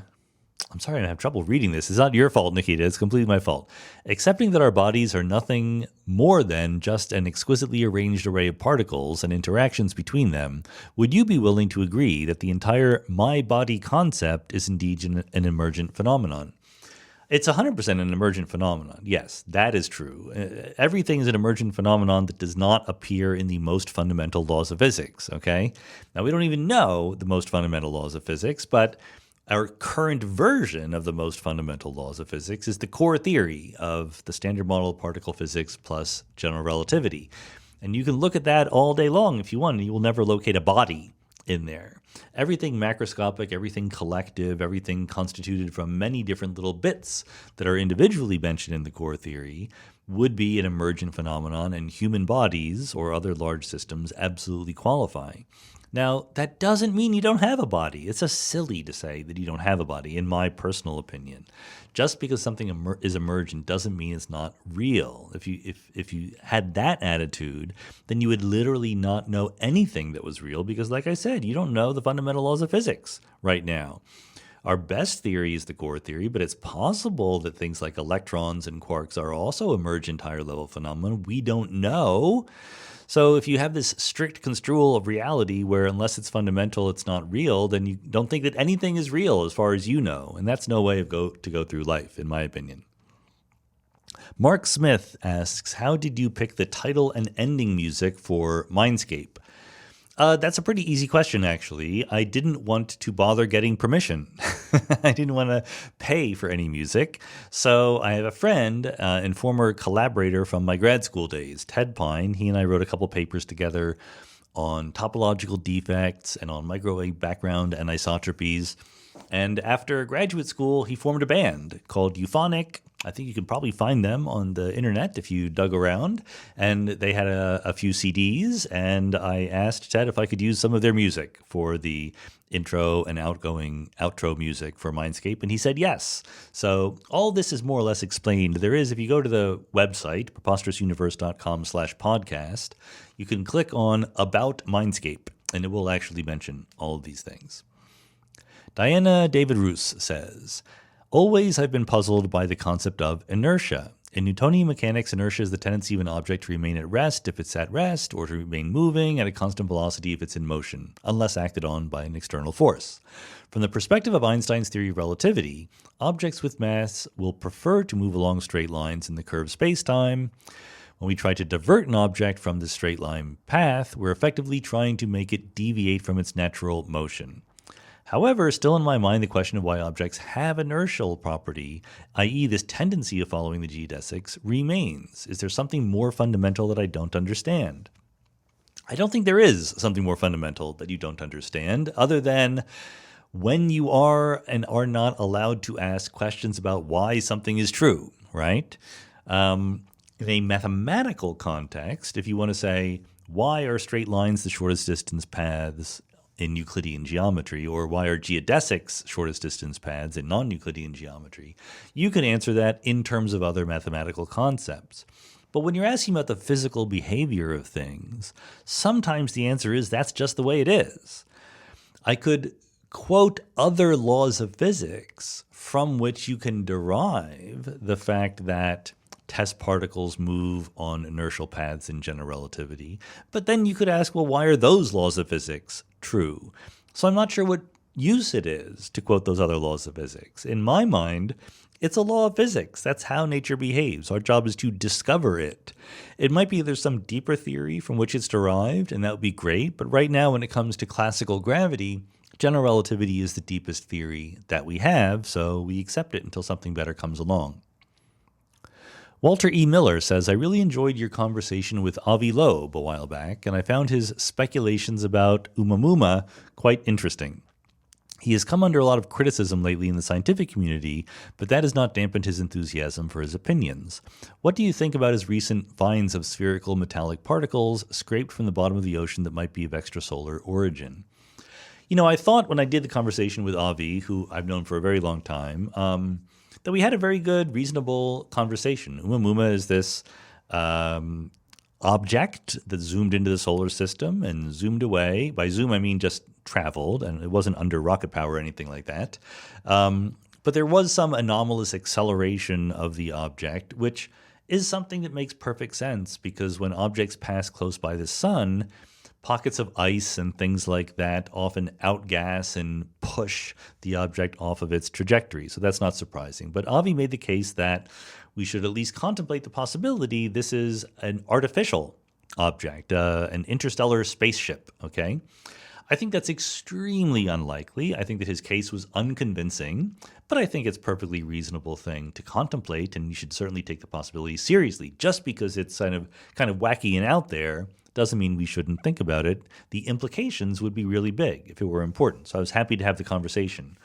I do think that since then, he has not been a careful scientist about this question. He has, written papers and continued to push the idea that we should take very seriously the existence of artifacts pointing toward extraterrestrial intelligent origin. And a recent example are these little metallic particles scraped from the bottom of the ocean. Nothing that I've seen from the perspective of other scientists who are experts in this area think that he's on the right track about this. I mean, it's pretty universal dismissal of these claims.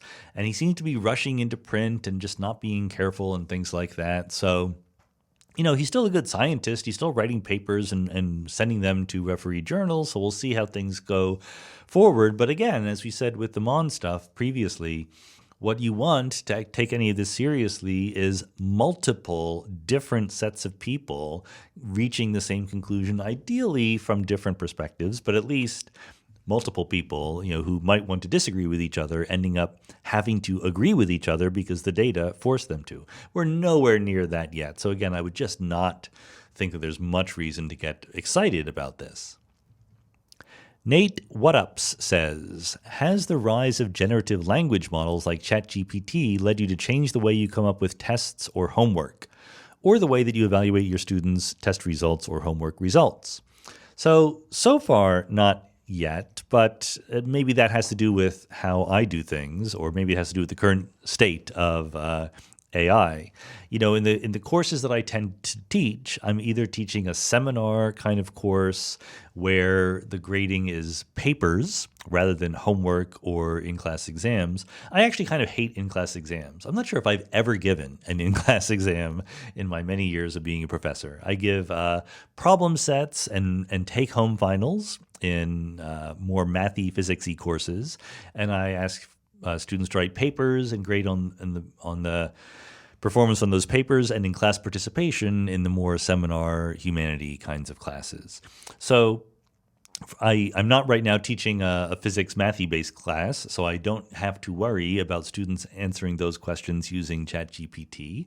I'm not sure if I would. Like, if you're supposed to do a certain physics problem and you can do it using AI, maybe that's just fine, as long as AI is going to be around for a long time. For the papers, that's an issue, and I am confronting this issue. And it was interesting. I'm teaching 2 classes this semester, and I asked my students in both classes, and they maybe they're fibbing or not completely telling the truth, but they were very against the idea of using AI. They're like, that's just cheating. It's just going to be BS. I don't think that we should believe that stuff, so we're not going to do that. Now, again, maybe they're whistling Dixie or whatever, but they didn't seem like, oh, no, I'm sad that I don't get to use AI. What I told them was they can use it, but number one, they certainly can't use it to literally write their papers or even parts of their papers. I don't want any cut and pasting from AI into papers. And number two, if they do use it, they need to be explicit. It's a source that they're using, so they need to credit it. They need to say, I used ChatGPT for this purpose, to point to some issues or to formulate a sentence or to find some references or whatever it is. Because I don't think that you can just say don't use it when it's a tool that's out there in the real world. You're not doing your students the best possible service from pretending that something is not possible when it really is. And of course, I also think that the class participation is an important part of the grade also. So far, the short answer is it hasn't greatly affected my grading or assignment giving, but we'll see. Maybe it will in the future. Astronobel says, when I decide not to put cream in my coffee, do I postpone the thermal equilibrium death of the universe by a tiny bit? The way that you stated the question, I don't know what the answer is, because you have the point is that if you put cream in the coffee, you increase the entropy of the universe a little bit. That's true. It was a joke by John Wheeler that he felt guilty every time he put cream in a coffee because he was increasing the entropy of the universe and there's no going back, okay? But that doesn't, strictly speaking, mean that you are in making it faster the approach to equilibrium, because if the sun blows up or expands to a red giant and engulfs the Earth, then it doesn't matter whether you put your cream in your coffee or not. It's going to be that event that increases the entropy of everything on Earth, okay? Of course, it's all just a joke, because the amount by which you arguably might be increasing the entropy of the universe is completely negligible compared to the whole entropy of the universe. So I wouldn't sweat it in practical terms. Pablo Montilla says, we know black holes should evaporate due to Hawking radiation. That being the case, is there any point during evaporation when the mass of the black hole is low enough so that light can escape, thus ceasing to be a black hole? So no, there is no such point. The black hole just grows smaller. Remember, a black hole is a region of space, a region of space-time, really. It's a region of space-time from which light cannot escape, okay? There is a tricky technical question about how to think about that when there is such a thing as Hawking radiation, because of the following. If you imagine throwing something into the black hole, let's imagine it's a kind of abstract thing. So it's not like a book or a rocket ship, but it's a bit of information. Given that the black hole eventually evaporates away, that bit of information will eventually escape to the outside world, okay? So you could, in some very strict construal kind of sense, argue that when there is Hawking radiation, there aren't any black holes. Hawking himself said something along these lines. But the rest of the world is going to, shrug and go, come on, you know what we mean. You can't escape right then. You have to wait until the black hole evaporates to escape. That's not really what we have in mind. But anyway, the black hole is a region of space-time from which light cannot escape, and that region grows smaller as the black hole grows smaller, loses mass, and eventually it will reach zero and there's no black hole left anymore. But there's no point at which the event horizon disappears. It just shrinks to zero size. Paul Conti says, in the matter of AI and common sense, would it at least help an AI to learn if there if it were given a pair of stereo cameras and stereo microphones, and a pair of movable prosthetic arms and sensitive articulated hands. With such a peripheral attachment, the AI could see, hear, and learn about different shapes, sizes, and even about basic gravity. Although this would not actually lead to common sense, it would surely be a great improvement toward that goal. I'm not an expert, but my impression is that, yes, this is exactly true. People who do robotics have found that AIs, this is old news, so maybe it's different now in the large language model era, but my impression is that embodied AIs begin to act more human than AIs that just talk to you through the computer screen. They have a set of gestures that can interact with other people, and they can see their gestures, etc. So I would not be surprised if that were completely true. There's another thing that is missing in modern large language models, which I think is even more important, which is feelings, in the sense that Antonio Damasio and I talked about on the podcast.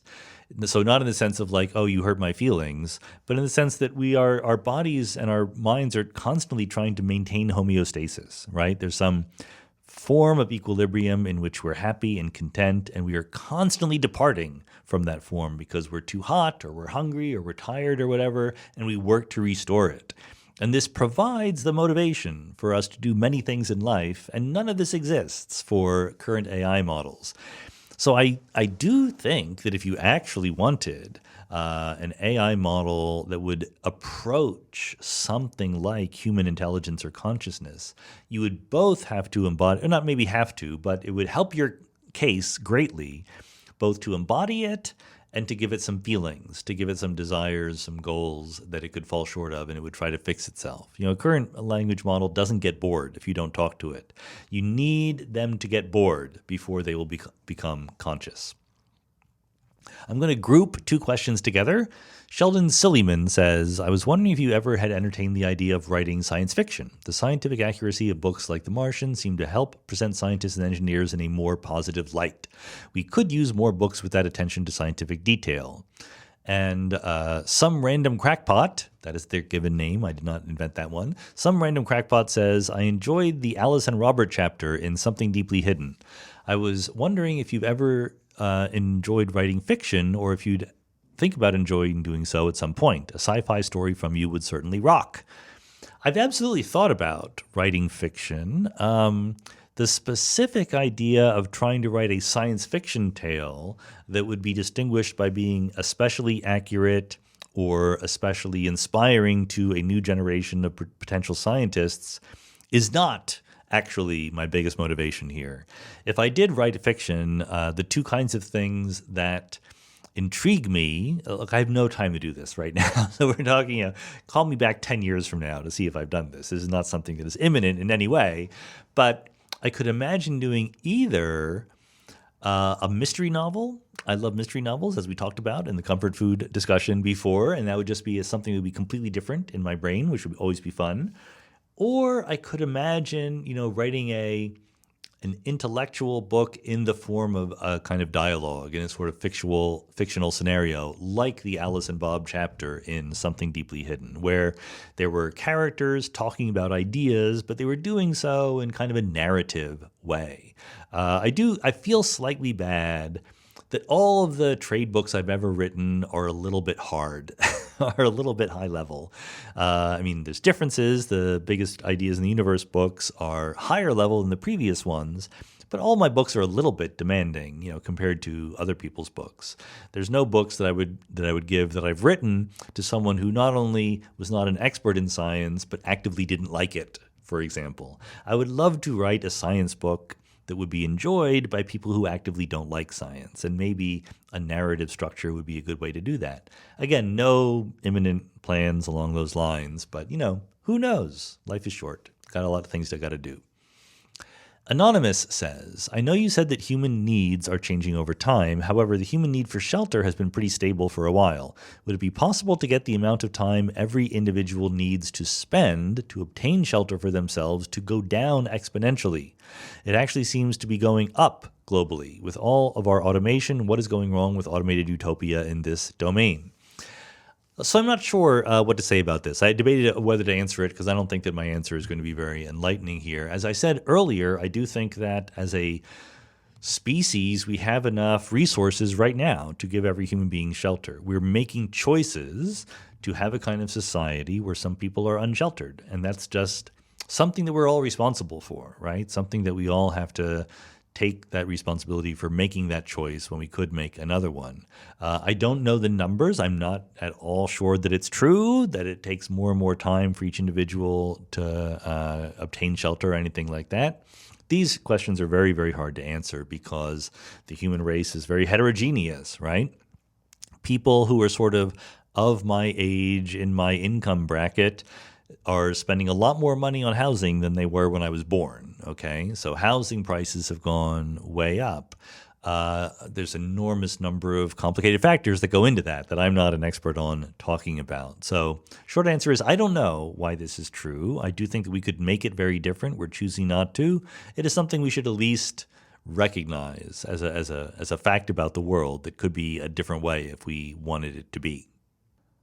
Robert Ruxandrescu asks, we say that in the MWI, the Many Worlds Interpretation, once decoherence happens, the branches can't communicate with each other, or at least that the probability is very, very small, but not zero.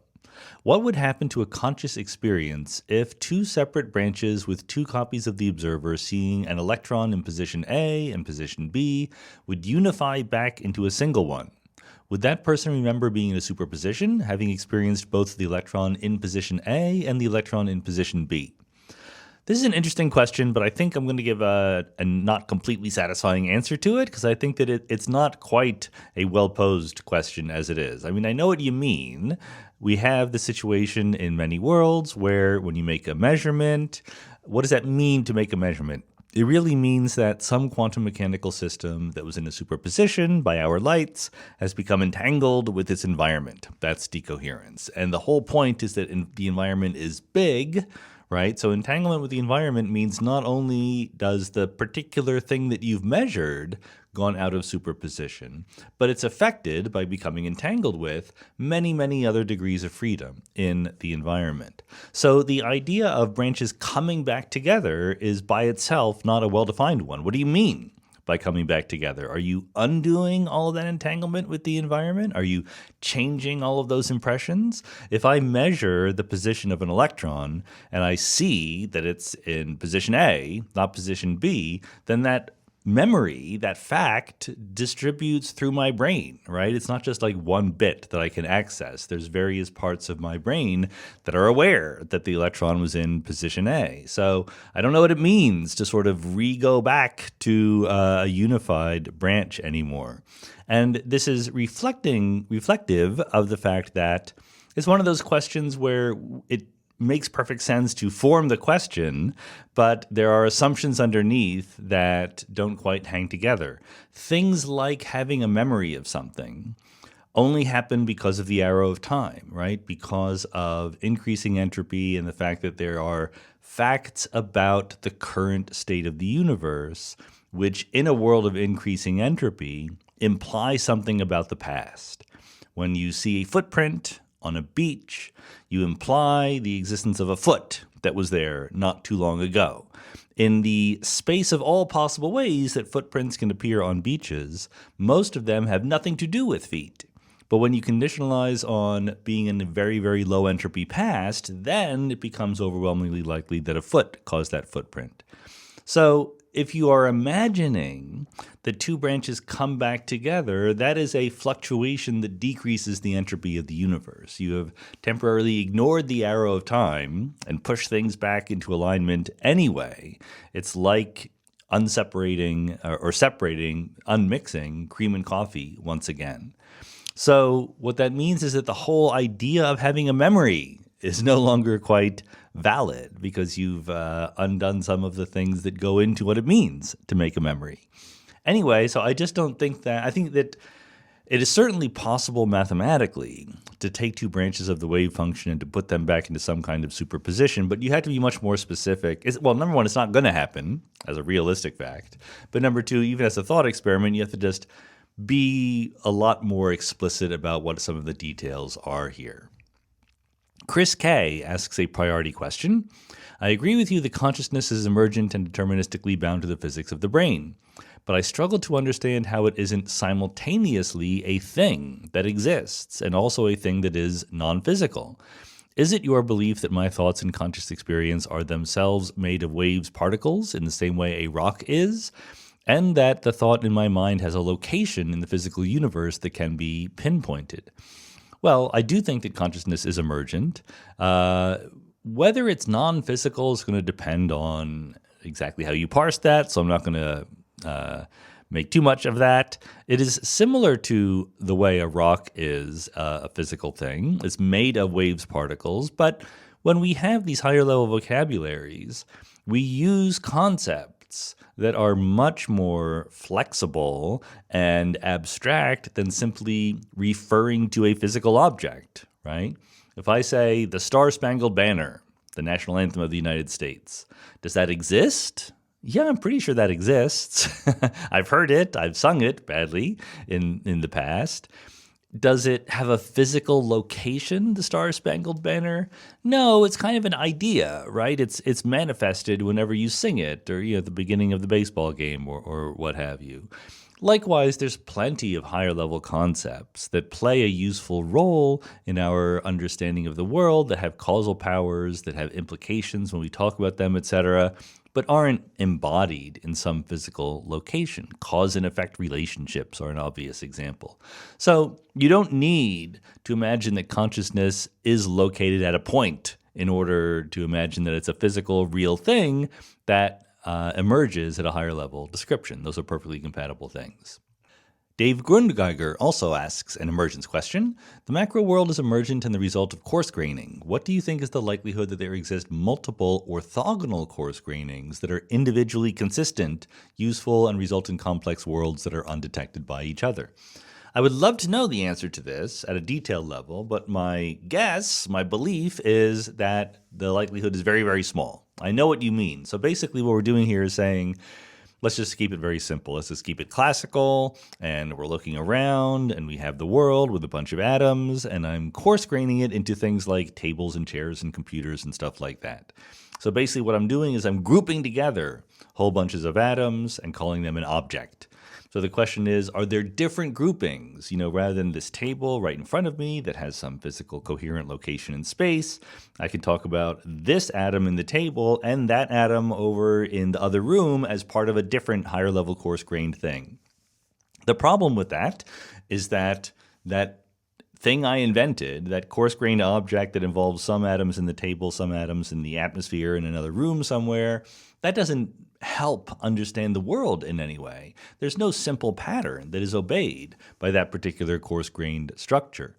It doesn't have any causal efficacy in the world. The table, if I just say I have a table in front of me, if I tell you right now that I'm speaking into a microphone that is on a table, looking at a computer with various questions on them that is also sitting on the table, you kind of know what's going on, right? I'm actually giving you useful information.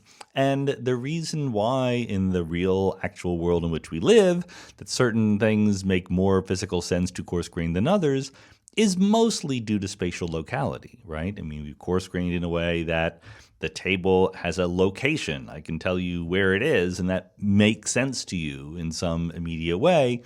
And in fact, it has solidity, right? If I touch the table in one end, then it's going to affect the table somewhere else.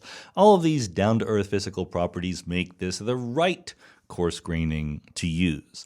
Is it possible there's some very different coarse graining? Yes. I mean, you might even guess that in quantum gravity, ADS-CFT is an example of a weird, different coarse graining. ADS-CFT is this duality that you get in string theory between let's say, an n-dimensional quantum gravity theory with anti-de Sitter boundary conditions and an n-1 dimensional theory on the boundary with no gravity at all.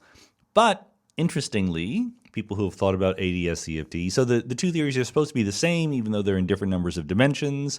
That's obviously going to be some wildly non-local map between them. But people don't really think about coarse graining on either side. Does it make sense to coarse grain? Does it make sense to have physical objects on both sides? Because there's like strong coupling on one side, weak coupling on the other side. This is a great question that I think philosophers should think about more, philosophers of physics, but they don't, because I am not the boss of the world and I do not get to assign homework problems to everyone within academia. But if I could, that's one that I would definitely assign. Paul Hess says, in an answer during your August AMA, you described a photon with a spherical wave function, and you implied that it's pretty typical to be emitted that way. I had previously conceptualized a wave function to be much more directional, usually with a large moving peak where the particle is most likely to be found. Can you clarify whether a spherical photon wave function is a special case? If it's not spherical, is this concept specific to photons or many types of particles?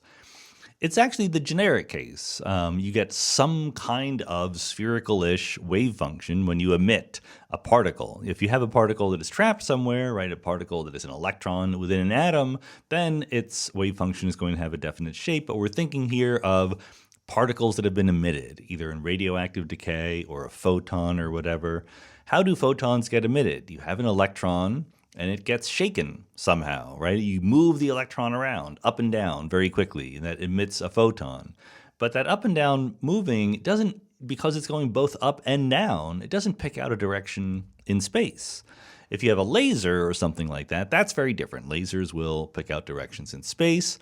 Even if you have a flashlight, it's not intrinsically emitting light in a direction. You got to sort of focus it there with either mirrors or lenses or something like that. The generic thing for light to do is to spread out in a spherical wave. That's true classically, and it just remains true quantum mechanically. Classically, you probably think you can visualize that pretty simply if you just think about light waves. Quantum mechanically, you tend not to visualize that because eventually you're going to see the particle and you're not going to see the whole wave, right? That's the difference between classical mechanics and quantum mechanics. So you can, for example, as we did talk about in the August AMA, you can look at a track of a particle at the detector at the LHC or in a bubble chamber or whatever, and it looks like that particle has a point-like trajectory. But that's because you're measuring it. Before you measured it, that particle's wave function was spreading out in something like a spherical wave.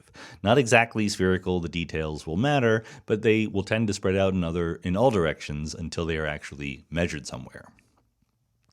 George asks, my question concerns the heat death of the universe, and I was recently speaking with a friend of mine who received his bachelor's in physics a few years ago.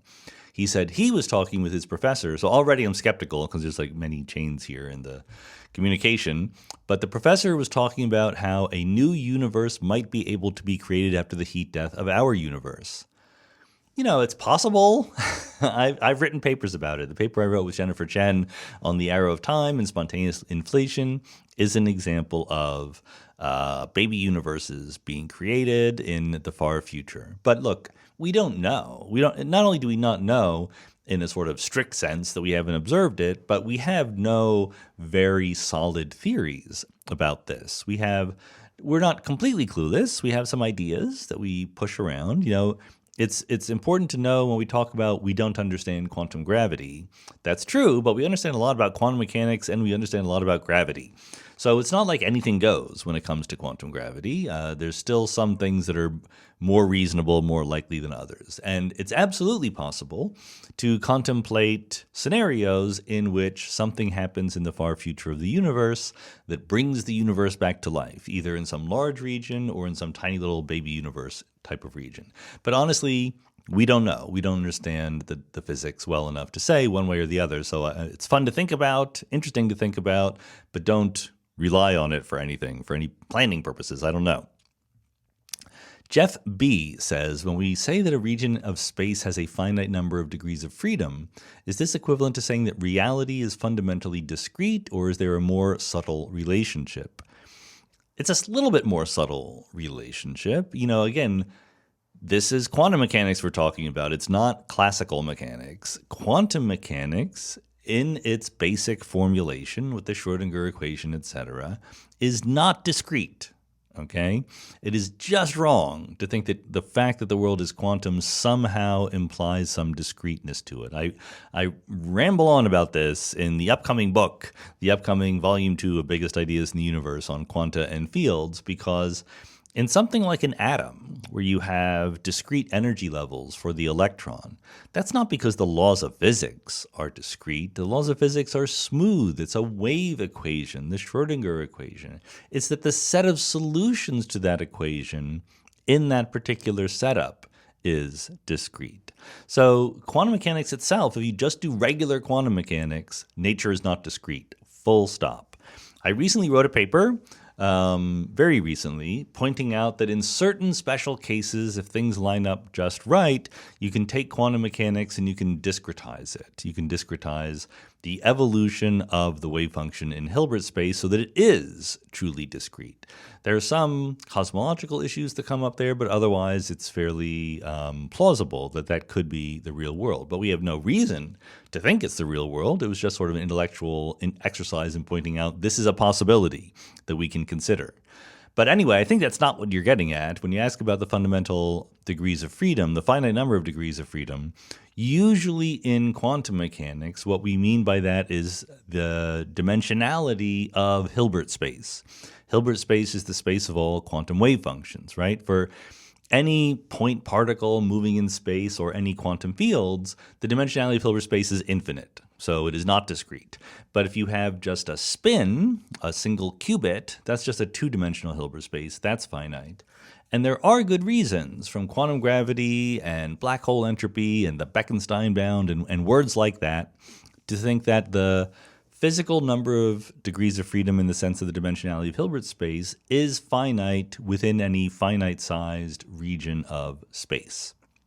But again, that doesn't mean that nature is discrete in the regular sense, because it is a vector. The thing that we're using to describe the universe is a vector in a finite dimensional vector space. But the vector is still continuous. It still moves continuously through that vector space, right? So that in that sense, in those senses, there is a more subtle relationship there.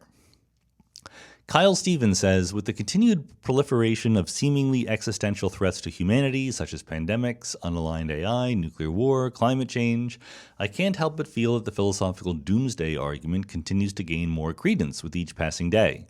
Given these existential threats, should we lend any additional credence to the possibility the doomsday argument accurately accounts for why we find ourselves to exist so early in the universe?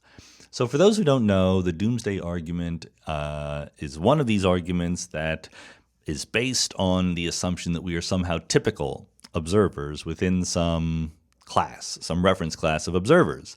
So if that reference class of observers is all human beings who ever live, okay, well then, in that case, it is very, very unlikely that we are within, chronologically, the first 1% of human beings who ever live. Right? Because that would be only a 1% chance.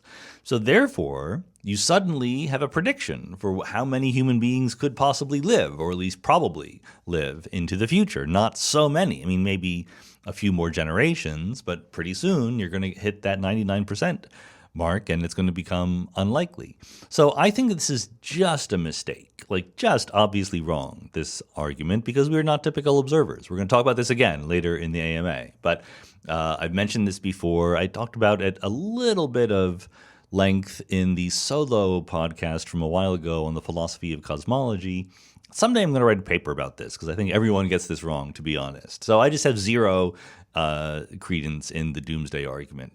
Just to point out one obvious reason not to believe it, why did you say all human beings ever existing rather than all life forms ever existing, right? You'd get very different answers if you said that. But you have to pick a reference class, you pick it arbitrarily, and your answer depends very, very sensitively on that choice. When the answer to a purported objective question depends sensitively on a completely random and arbitrary choice, you are probably making a mistake, I would say. And I think in the doomsday argument, that's very clear.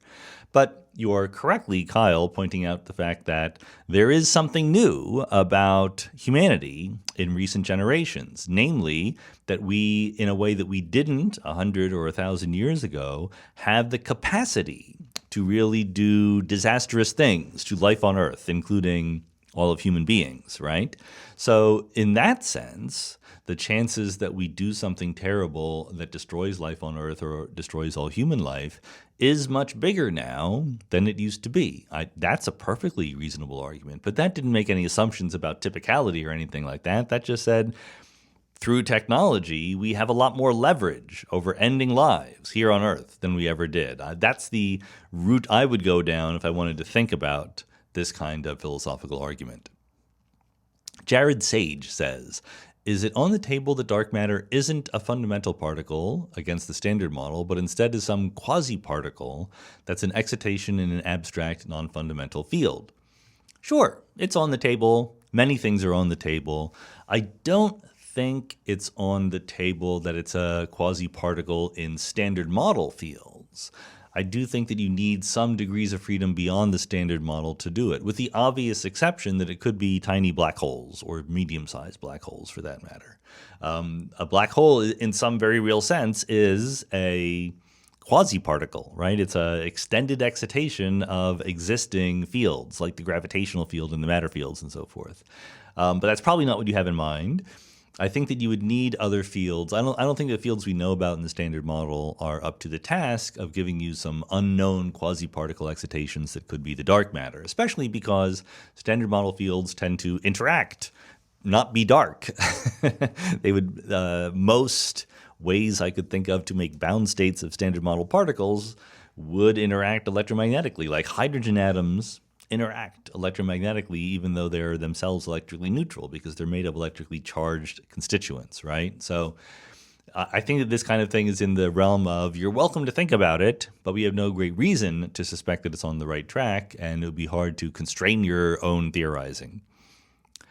Tomer Hakonen says, Hakohen says, what is the relationship between the notion of time in general relativity and the thermodynamic arrow of time? From my limited understanding of GR, the main difference between time and the other coordinates of space-time is that the sign of the metric is negative for the 0, 0 index. Can one in principle start from the signature of the metric is minus plus plus plus and derive the 0th coordinate is the one along which entropy grows? No. Well, because yes, in general relativity or in special relativity, or for that matter in Newtonian mechanics, there is a difference between space and time. And that difference is reflected in the relativity versions in the fact that the metric has a different sign in the time-like direction than the space-like directions.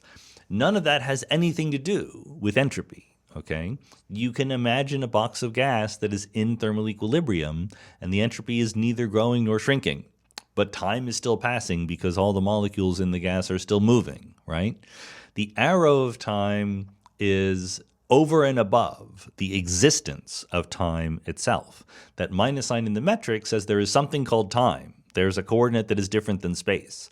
It does not say that there's any arrow pointing along that direction, which you know because there's no arrow pointing in the spatial directions, right? There can be, in fact, there is here on Earth. There's an arrow pointing toward the center of the Earth called where gravity is pulling you toward. We don't make a big deal about that arrow because its explanation is perfectly obvious. There's the Earth beneath our feet pulling us down. We know it's not there in the fundamental laws of physics, and we know it's not out there in outer space, far away from the Earth, right?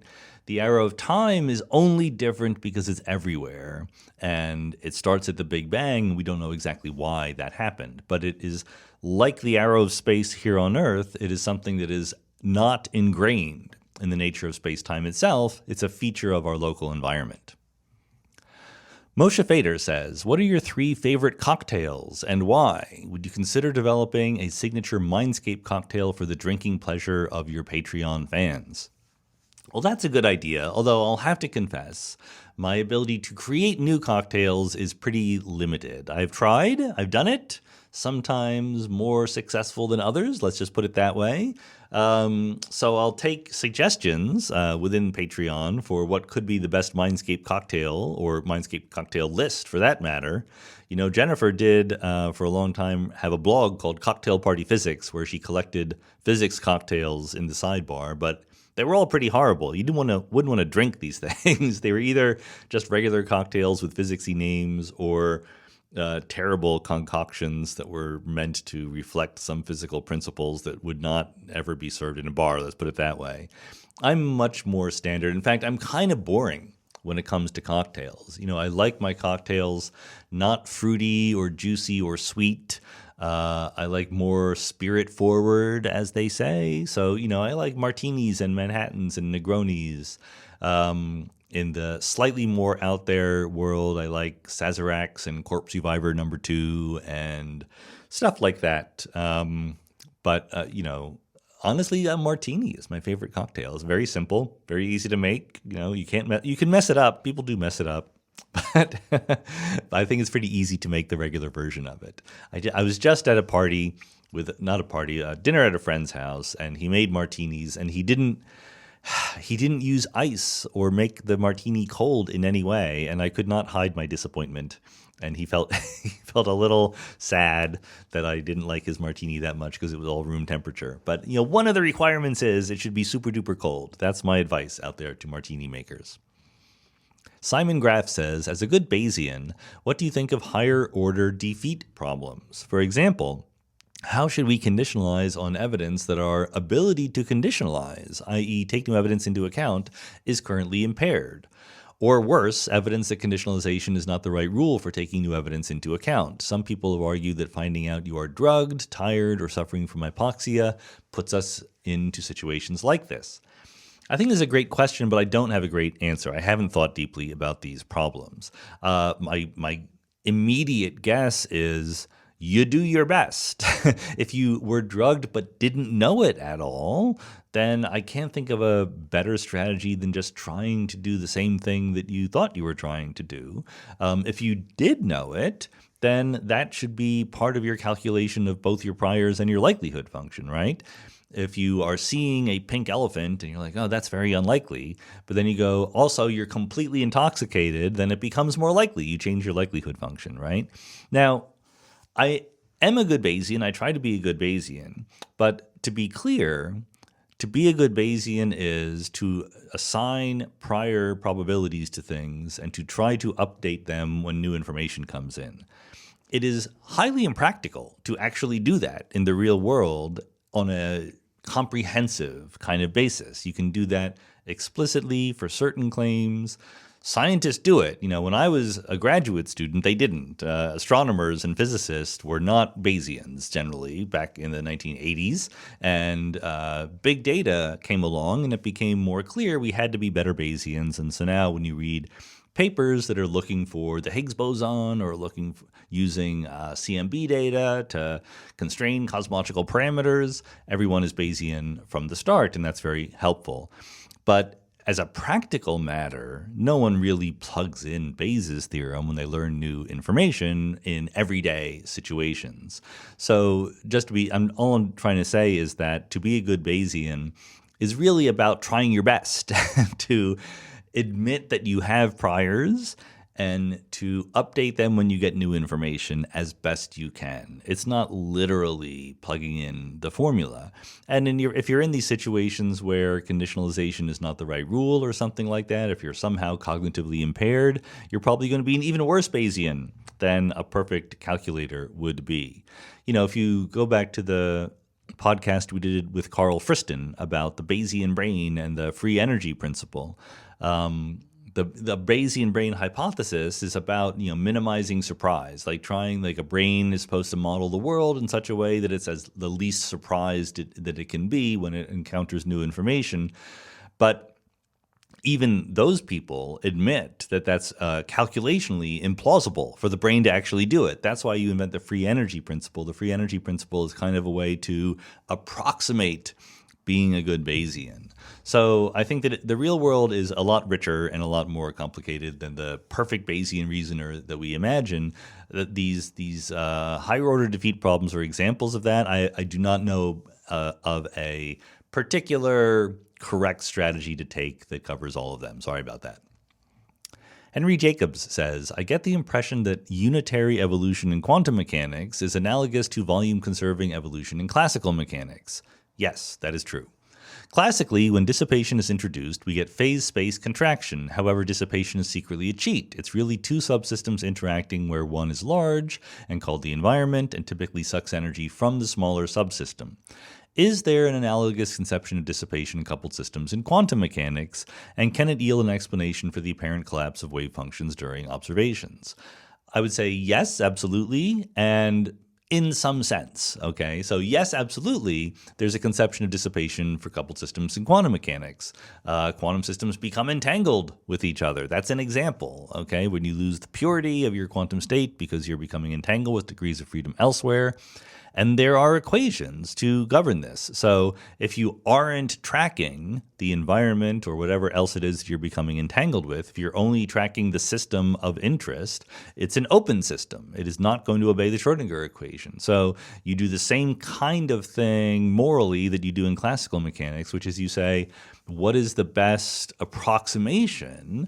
What is the most realistic dynamical equation I could posit that would more or less track the evolution of my open system in contact with an environment that I am not tracking? And this is, I'm sort of saying this slowly and hesitatingly because hopefully it should be clear you can't get a perfect equation that would ever do this, because the thing is you don't know what the environment's going to do. By hypothesis, you're not tracking it, right? If you try to model the Earth as an open system, but you don't know that we're about to be hit by an asteroid, you're going to get your predictions wrong.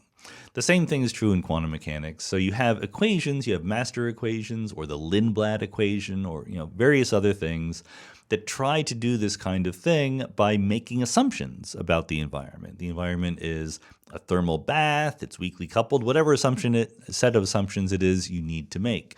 And you can do that, and that often works correctly in certain situations, but you shouldn't be overly confident in its predictions. It's they're as good as the assumption. The conclusions are as good as the assumptions. Let's put it that way. Now, if you're asking whether it's an explanation for the apparent collapse of wave functions, it's half of an explanation, right? All you're doing is saying here decoherence. Decoherence is the phenomenon that is predicted by analyzing things in these ways.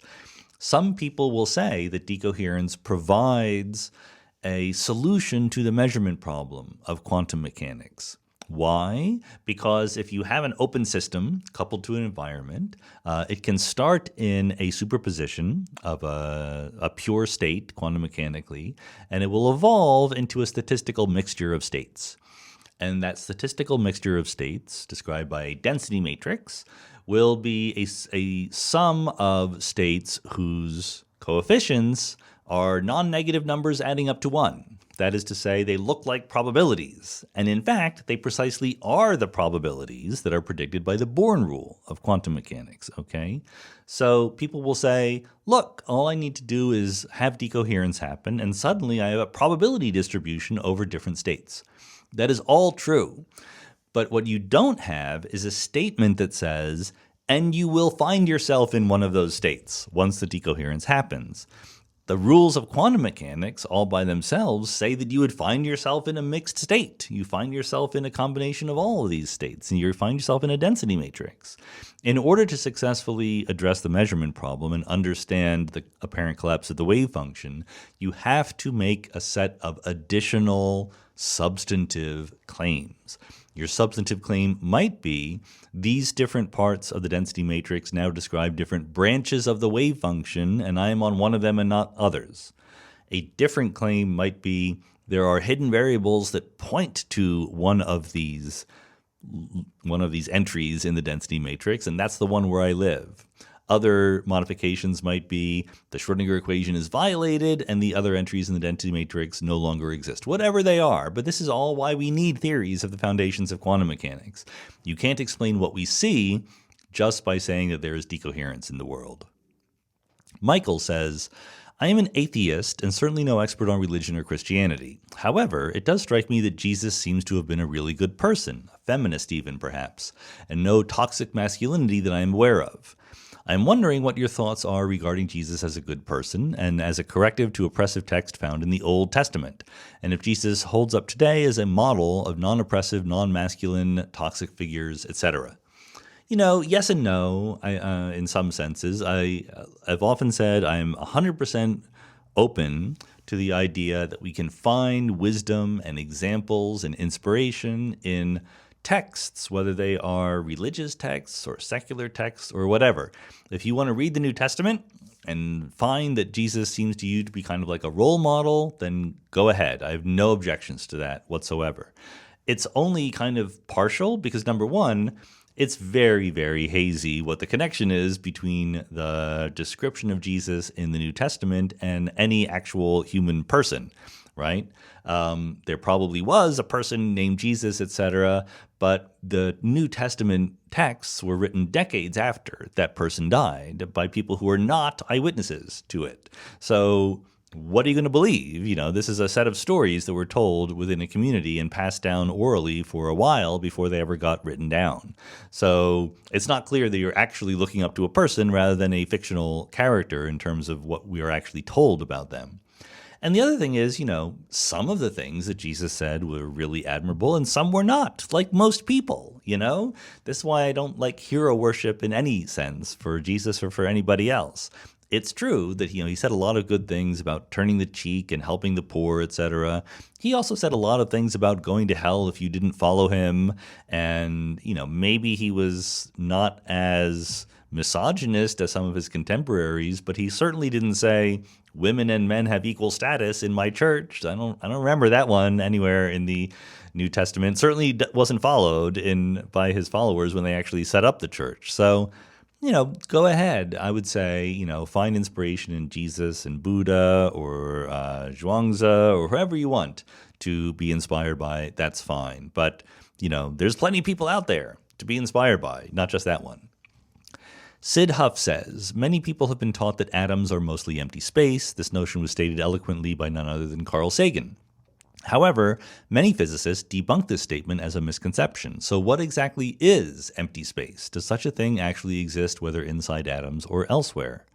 Well, you have to define what you mean by empty space, and then you can decide whether it exists. I would not say that atoms are empty space, mostly because I think that atoms are wave functions, right? And the wave function has a size. You can literally plot it when you look at all those orbital diagrams in chemistry class.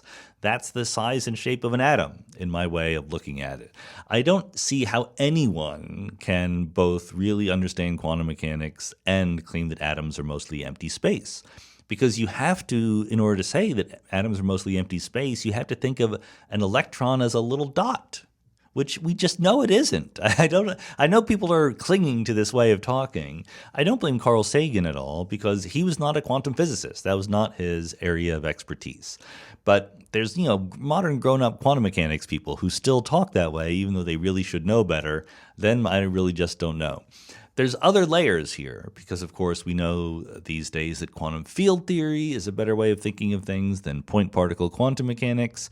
And there, the notion of empty space becomes even more fraught, let's put it that way. The closest you have in quantum field theory to empty space is the vacuum state. So a state of your quantum field theory where there are no particles, no excitations, no energy of any sort, anything like that. And you can have that. That's a pretty good approximation to empty space, to the vacuum in between the planets and the stars. It's not exact, because there's light and so forth, right? And, that means it's not completely empty, but it's a good approximation. I'm not sure what else we want other than that. Keith says, say Laplace's dark demon is like Laplace's demon, except only knows the exact state of dark matter. The dark demon also knows general relativity and thus presumably would be able to infer the presence of the clumped up ordinary matter, similar to how we ordinary beings infer dark matter. However, the dark demon is not aware directly of the laws of physics governing the other interactions of ordinary matter, e.g. electromagnetism. My question is, given these properties of Laplace's dark demon, should we expect the dark demon to still be able to infer the state of the ordinary matter and hidden laws just based on this perfect dark and gravitational knowledge? Well, it would be hard. So to rephrase the question here, if you were perfectly knowledgeable about what all the dark matter was doing. And Laplace's demon is supposed to be really smart, okay? So perfect calculational abilities. The ordinary matter in the universe would have an effect on the motion of the dark matter. So could you infer the physics of ordinary matter from just what the dark matter is doing? In some sense, of course, this is just what we're trying to do right now with the dark matter. We know about what the ordinary matter is doing. We're trying to figure out what the dark matter is. And we know there that there are things we can learn, how much dark matter there is, how it's distributed through the universe. But there are also things that elude us right now. Is the dark matter heavy or light? Is it axions or WIMPs or black holes or neutrinos or who knows? So, of course, Laplace's demon knows a lot more than we do. So I think it could go pretty far. It would certainly know that ordinary matter has dissipation, right? So it has some way of shaking off energy by giving off photons and therefore clumping and coming to the bottom of a gravitational potential well. That might naturally lead it to understanding electromagnetism, maybe even atomic structure. But then there's other things it would not know. Like it would never learn about the top quark because top quarks just decay away. Heavy particles don't really stick there in the set of particles that we have existing in the universe right now. So that would be very, very difficult for Laplace's dark demon to figure out. It would probably even have difficulty with something like the Higgs boson or the Higgs mechanism because I'm not sure that the dark demon would ever be able to figure out that there was parity violation in the standard, in what we call the ordinary matter sector. And without parity violation, you don't really need the Higgs mechanism, right? You can just have masses for particles, just like Dirac did when he first wrote down the Dirac equation. So my guess is the dark demon would be able to learn a lot, but certainly not everything about our known laws of physics. Nikola Ivanov says, if the second law of thermodynamics is applicable only to isolated systems, how can we think it is applicable also to the observable universe as a whole if we don't know whether the observable universe is an isolated system? Well, there's two things. For one thing, there absolutely are versions of the second law that are applicable to non-isolated systems. If you have a system that is in contact with a heat bath, okay, that is not isolated. It's in contact with a heat bath, but it's a very simple kind of non-isolation. It's just sort of being lured into thermal equilibrium. So in those cases, you absolutely have a version of the second law that says that the sum of the entropy increase plus the heat flow into the environment is greater than zero. So something like that might still apply to the universe. But also, more importantly, the second law is not posited as an axiom of anything. It is derived from the behavior of physical systems. We know about coarse graining and about the microscopic structure and things like that. And so if the universe is not an open system, it's not an open system. If our observable universe is thought of as not an open system, it's thought of as not an open system because things can escape from it, right? There's a horizon around us and things can leave the horizon. It's not because things are coming in to our universe and influencing us. So again, that's a very simple kind of non-openness and one that can pretty easily be accommodated by what we understand about the dynamics of the universe. So we have every reason to think that within our observable universe, entropy is going up. Russell Wolff says, it feels to me like more often than not, your response to priority questions is something along the lines of, I don't think this question makes sense, or I don't have much to say about this. When I'm listening to an AMA and hear a priority question come up, my first reaction is to expect a less interesting discussion, because usually you have more to say about the questions you select freely. How well do you feel the system of priority questions is working? Well, I'd be happy to get feedback from Patreon supporters about the priority question system, but I think it's working okay. It is true that a priority question, by its nature, is one that I'm going to answer whether or not I think I have anything interesting to say about it. My first criterion for picking questions to answer is whether or not I have anything interesting to say. So if you remove that criterion from consideration, there's going to be a negative correlation with me having interesting things to say. But that's not the only thing that matters. You know, I want the AMAs to be useful both for listeners who are not the question askers and for the question askers, right? Both of those criteria count. So when I'm trying to choose questions to answer, mostly I'm thinking about the listeners.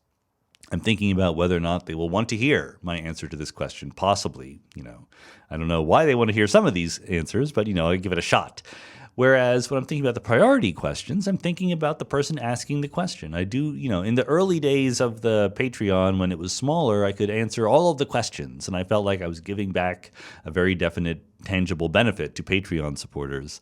I can't do that anymore, so the priority question system was invented as a compromise, where if you have one burning question that you want to ask, even though I seem to not be willing to answer it, I'll give you that chance. You absolutely have that chance. And probably you will learn that I wasn't answering it because I have nothing interesting to say, but that's okay. Maybe I'll be able to point in some direction or something like that. So again, I'm open to people suggesting changes in the priority question system, but I think so far it's working more or less as I had hoped. Brent Meeker says, what do you think of various systems of voting, such as ranked choice or distributed points? Have there been simulations or empirical tasks of how they work? Arrow's theorem says that all voting systems can be gamed. I don't think Arrow's theorem exactly says that. Arrow's theorem says that certain kinds of voting systems, which are a lot of them, but not all of them. In particular, it applies to ranked choice voting, but not to sort of voting systems where you have a continuum of preferences, right? There are voting systems where you don't just rank your choices, but you assign a number to them. You grade them, basically, range voting. So you say, well, this option I give a 10 to, this I give a 7.3, this I give a 2, and so forth. Arrow's theorem doesn't technically apply in those cases. And furthermore, what Arrow's theorem says is not that all voting systems can be gamed. It says that there are various things you would like to be true about a voting system, such as, no dictator. There's not just one person who makes all the decisions. And if two people both rank A greater than B, then their combined ranking is A greater than B. Things like that can't all be simultaneously satisfied. What I think you're probably thinking of is strategic voting, which is a related but slightly different concept. Strategic voting is when you have a set of preferences, but the most likely way to get your favorite outcome is not to vote honestly about what your preferences are, right? So you might vote for a third party. You might not vote, I should say, for a third party candidate, not because you don't like them, but because you don't think they're going to win.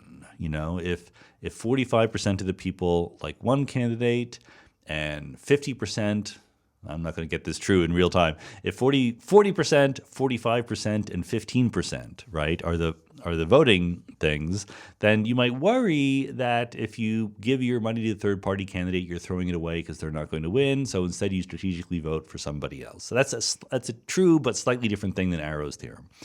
Anyway, I have mixed feelings about different voting systems. I do think that our current voting system, pluralistic voting or first past the post, is the worst. I think that's the consensus of people who thought about this. And I do think that ranked choice voting is better. I think that range voting, like I just described, is even better, although it's still subject to strategic voting considerations. There was a study. You asked about a study, does anything work the best? Well, what does it mean to work the best, right? This is why I'm interested in these questions, because it's not at all obvious how to define what it means to work the best. But if you Google range voting, there was a study. Someone tried to do a simulation of many different voting systems and invented an idea called Bayesian regret. How sad is the individual voter that their preferred candidate didn't win, and then you sum over all the voters. And range voting came out the best in that particular set of simulations. So there is at least an attempt to be a little empirical about this. It's a numerical experiment. It's a thought experiment. Let's put it that way. It's not an actual empirical investigation based on real voters. And that's why I'm a little bit skeptical, because there is a trade-off that voting theorists don't want to face up to, which is that complicated systems are bad. Complicated systems might help you achieve some ideal solution in a thought experiment, but real people don't like them, right? Real people know what it means to vote for a candidate. They might even understand what it means to rank candidates, but you can quickly get elections. Like I was in California where we had elections with over 200 people on the ballot. You think you're going to rank all of them? You have to do something, right? You have to have some simplification. So I don't know how much work has been done about people just not voting or voting badly when you have these more elaborate systems in place. That's what I would worry about. It goes back up to, Linux versus Macintosh users, right? People want a simple user interface, and the voting system is an example of where that is an important consideration. I'm going to group two questions together. Schleier says, Elon Musk is famously a fan of the simulation hypothesis. It seems to me that if I were a billionaire, I too would question the nature of my perceived reality due to the sheer unlikelihood of having that experience. It's not surprising that there is a richest person, but it would seem surprising for me to be that person. Is this bad reasoning? Or can the atypicality of one's own role in a system serve as useful information about the nature of the system? And Casey Mahone says, I often hear physicists reworking their ideas in order to avoid Boltzmann brain situations. But this seems to clash with another idea I've heard you express, namely that we can't think of ourselves as being uniformly selected among all observers. Can't we just imagine that there are Boltzmann brains having their own experiences near the end of time while we're here now? Why would we change a theory just because it suggests the possibility of Boltzmann brains somewhere else in space-time?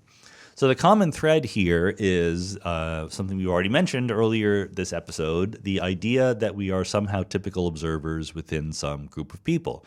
I kind of am sympathetic with Schleier's suggestion that, if you were a truly non-typical person and you thought that you should be typical, then that might suggest to you that something was going on, right?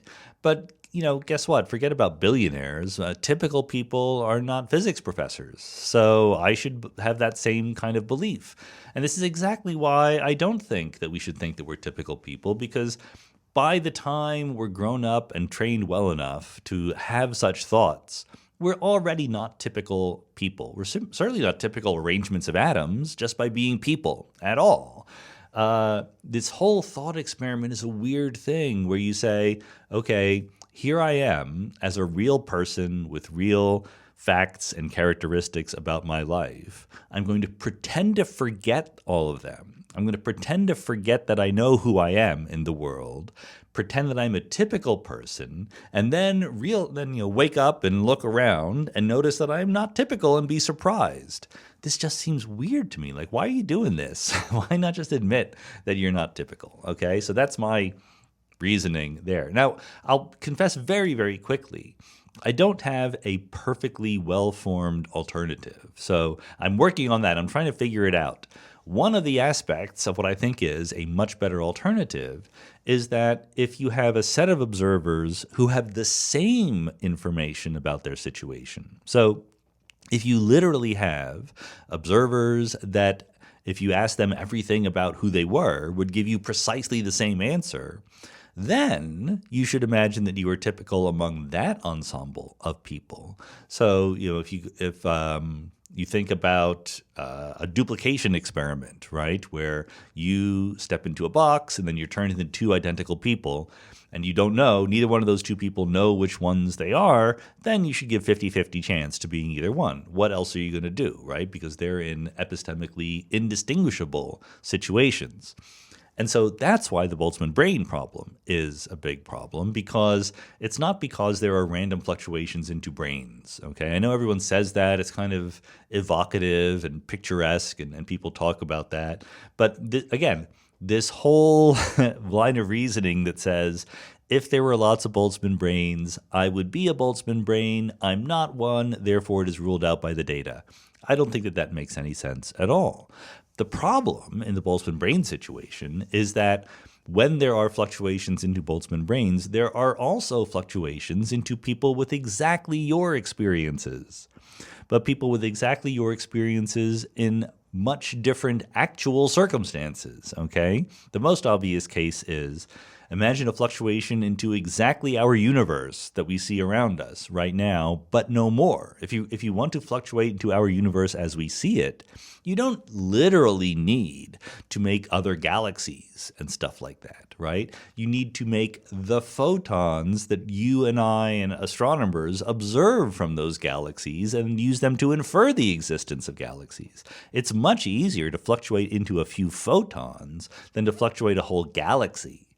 So the overwhelming majority of observers in that kind of fluctuating universe who see pictures of, galaxies far away, tomorrow will not see those pictures anymore. Those galaxies will disappear because there were no galaxies there. There were just some photons that randomly fluctuated into existence. That's the problem with this scenario, is that you make a strong prediction that you don't really believe. Now, you notice I didn't say a strong prediction that comes out false. That's a slightly different thing. It's that you don't really believe that prediction because of the cognitive instability aspects of your situation. You have to believe in that situation that all of your purported information about the universe is just randomly fluctuated and therefore is completely unreliable. And therefore, you can't actually make any predictions about anything, and that's no way to go through life. So the belief that we are not Boltzmann brains does not rely on the idea that we are typical observers, chosen among all observers in the universe. It does, I do think it is absolutely fair and indeed the only thing to do to assume that we are typical observers from the set of people with exactly our information. It's completely cheating to say that there are some observers in a nice, well-posed universe like we think we live in, or portion of the universe, and there are many more observers in the future or in the past with exactly the same epistemic situation, but we're not them. Because how do you know you're not them? What's so great about you? Why don't they have feelings too, right?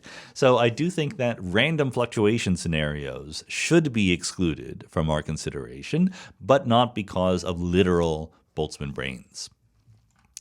Redmond says, after extraterrestrial contact requesting a meeting, the president, a Mindscape subscriber, asks you to lead the human team. The aliens who can speak English but not other languages and are far advanced in the art of meetings limit human participation to 5 people. Who do you take? Whom do you take? Sorry.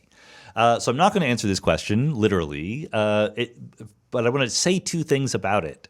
The first thing is that the reason why I'm not going to answer it literally is because I'm just not into these kinds of questions. And, I know that many people are. I'm not trying to denigrate these kinds of questions, but pick your 5 favorite people with characteristics X. Those are just never my favorite questions. I'm just not into them. It kind of smacks a little bit of hero worship.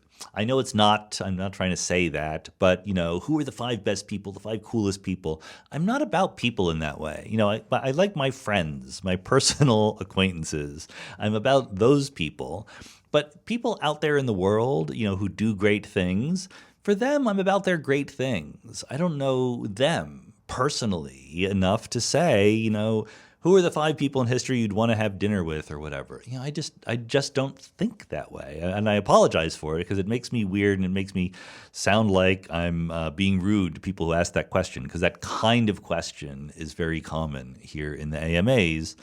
Okay, so I'm not going to give you literal answers to it. I feel like I'd be insulting all the people I didn't pick, But I do think that the question of what kinds of people you would send to talk to intelligent aliens is a really good question. Forget about individuals and their names. What kind of team would you assemble? That's a great question. That's very interesting. And the short answer is I don't know, because one of the rules of the AMAs here is I don't do any work for them other than literally editing them and then reading and recording them. So that's a question that demands a lot of thought, and I haven't thought about it. That's why I like that aspect of the question. It's smart that you put in there in the question that the aliens somehow speak English but not other languages. Okay, I don't know what that happened, but I guess I do recognize that it makes the question much simpler. So we don't need to send a linguist, right?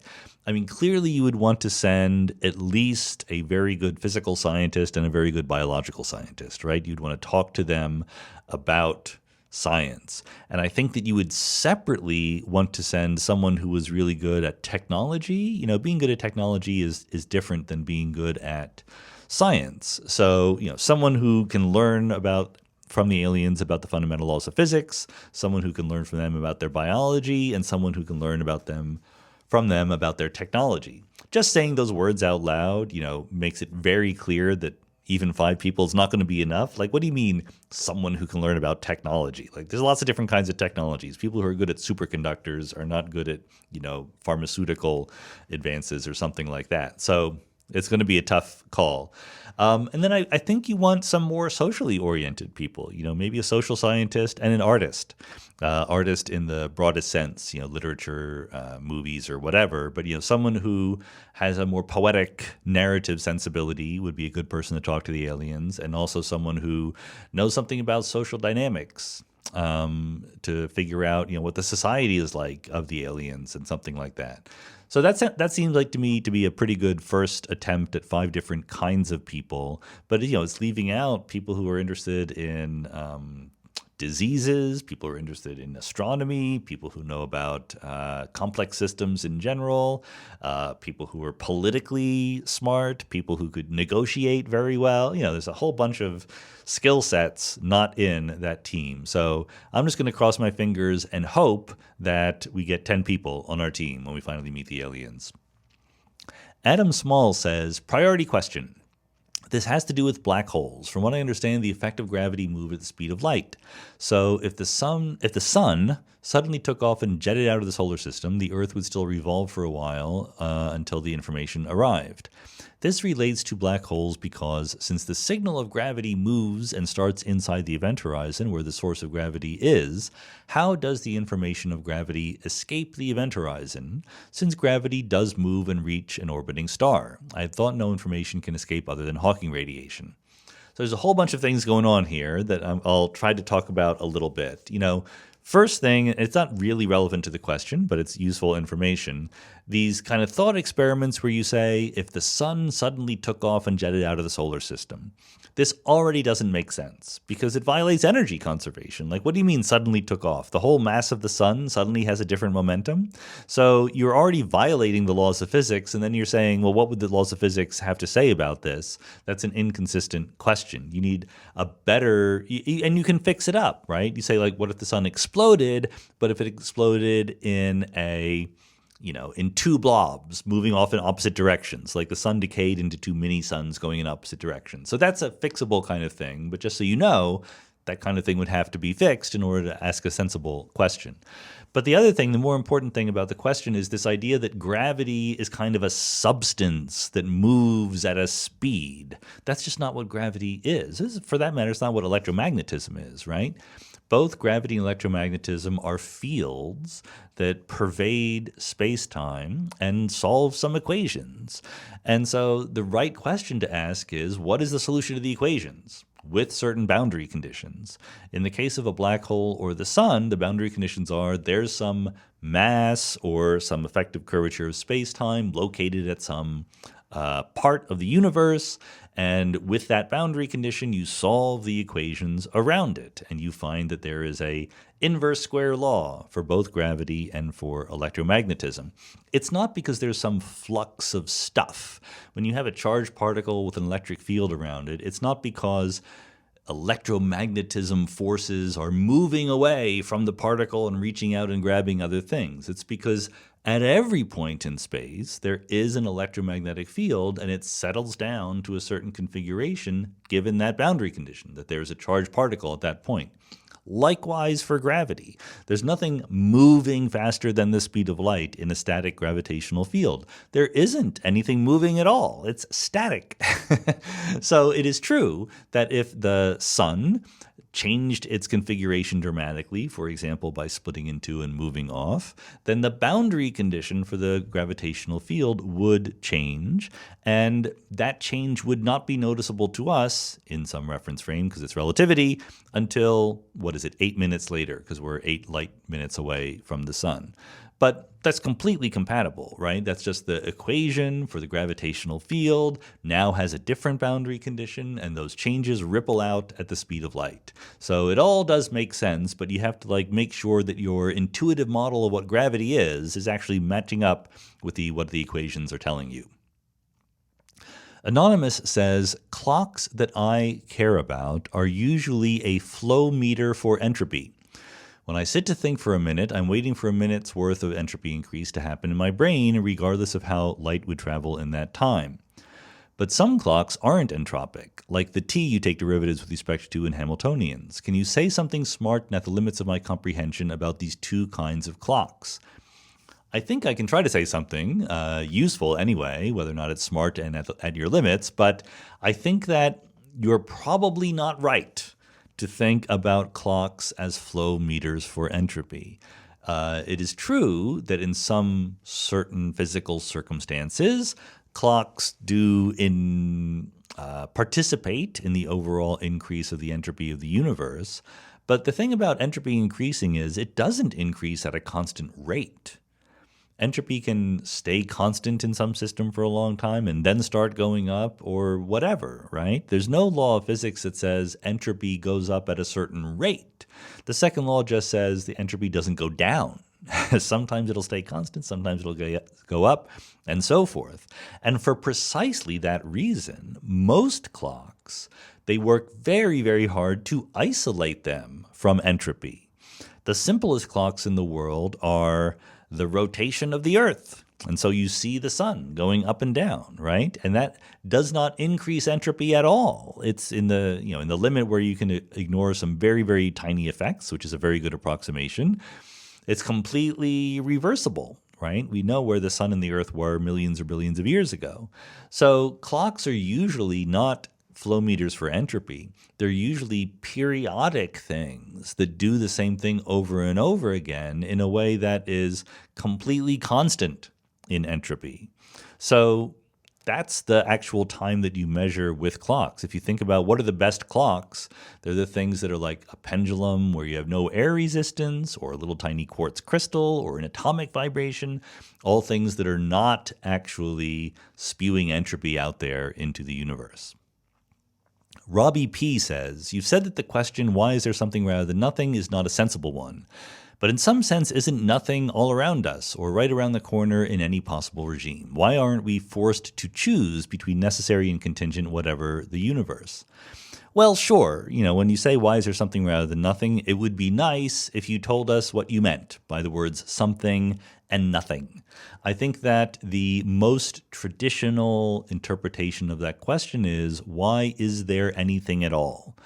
And things like empty space are not nothing at all. They're full of quantum fields, and that they have a metric and they have a dimensionality and all these characteristics. It's not like there's an absence of anything, okay? So I do not think that it is true that nothing is all around us or right around the corner. Of course, you're also welcome to ask that. Why is space not empty? That's a perfectly good question. There's this saying that goes around in certain circles that the reason why there's something rather than nothing is because nothing is unstable. This is an extraordinarily annoying saying because generally the people who say it don't know what it means or what they're talking about.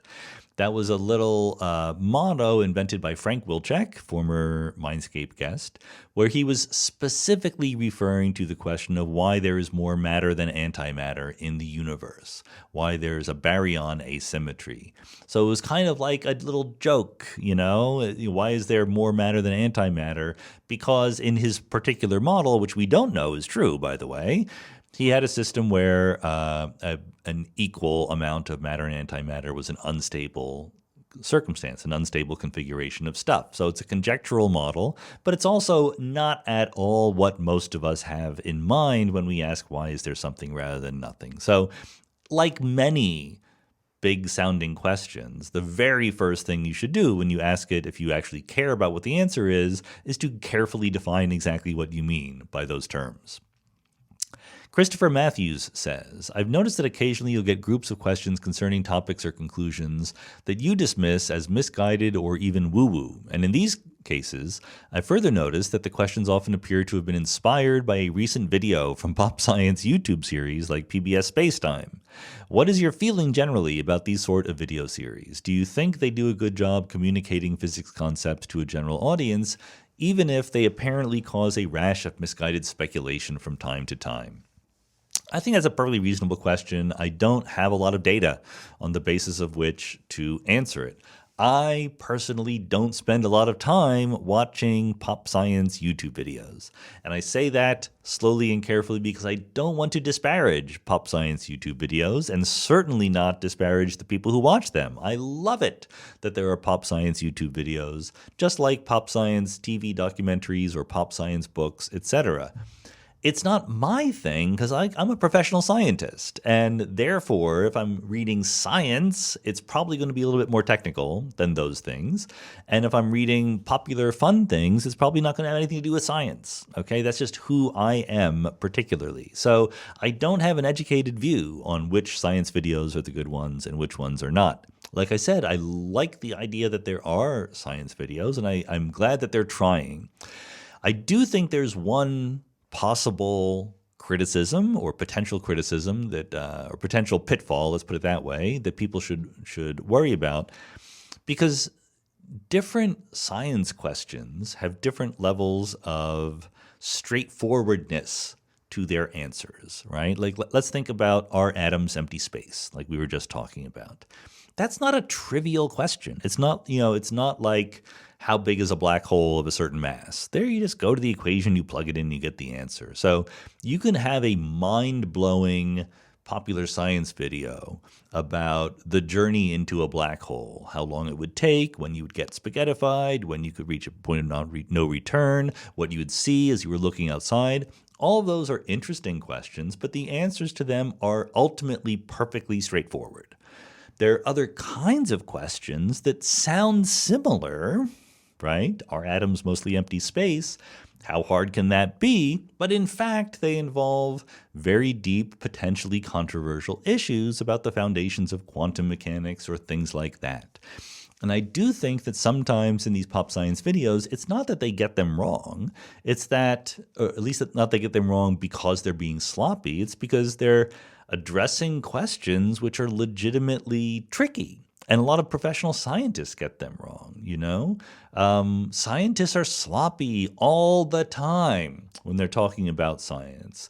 Scientists will say things that they know what the footnotes and the caveats are, but are not immediately conveyed when they say those things.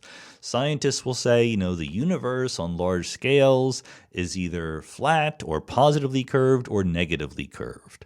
If you really sat down and interrogated them, they would know that's not right. They would know that's a set of assumptions that you're making, and they're only approximately true. Like there's a whole bunch of caveats that they have in mind that they're not sharing with you. And so they're not lying to you, they're just not telling you the whole story. And then someone goes and makes a video about it, and someone else thinks it's just true. And all of the footnotes and caveats and careful wordings have gone away, right? And so that is a danger in making these kinds of videos. And I say to someone, I have not made a lot of science videos on YouTube myself, but I've been in science documentaries all the time. And, the people in Hollywood, where they make these little 1-hour shows for the Science Channel or the History Channel or the Discovery Channel, the people who are making these shows are, on the one hand, entirely well-meaning, and on the other hand, know nothing about science. And I say that, without any disparagement. Their job is making TV shows. There are not people, in general, there's always exceptions, but for the most part, the director of a TV science show is not, his job is not, or her job, not director of TV science shows, right? It's director of TV shows. And science just happens to be what their job is this day. That's even true for the writers and the producers and so forth.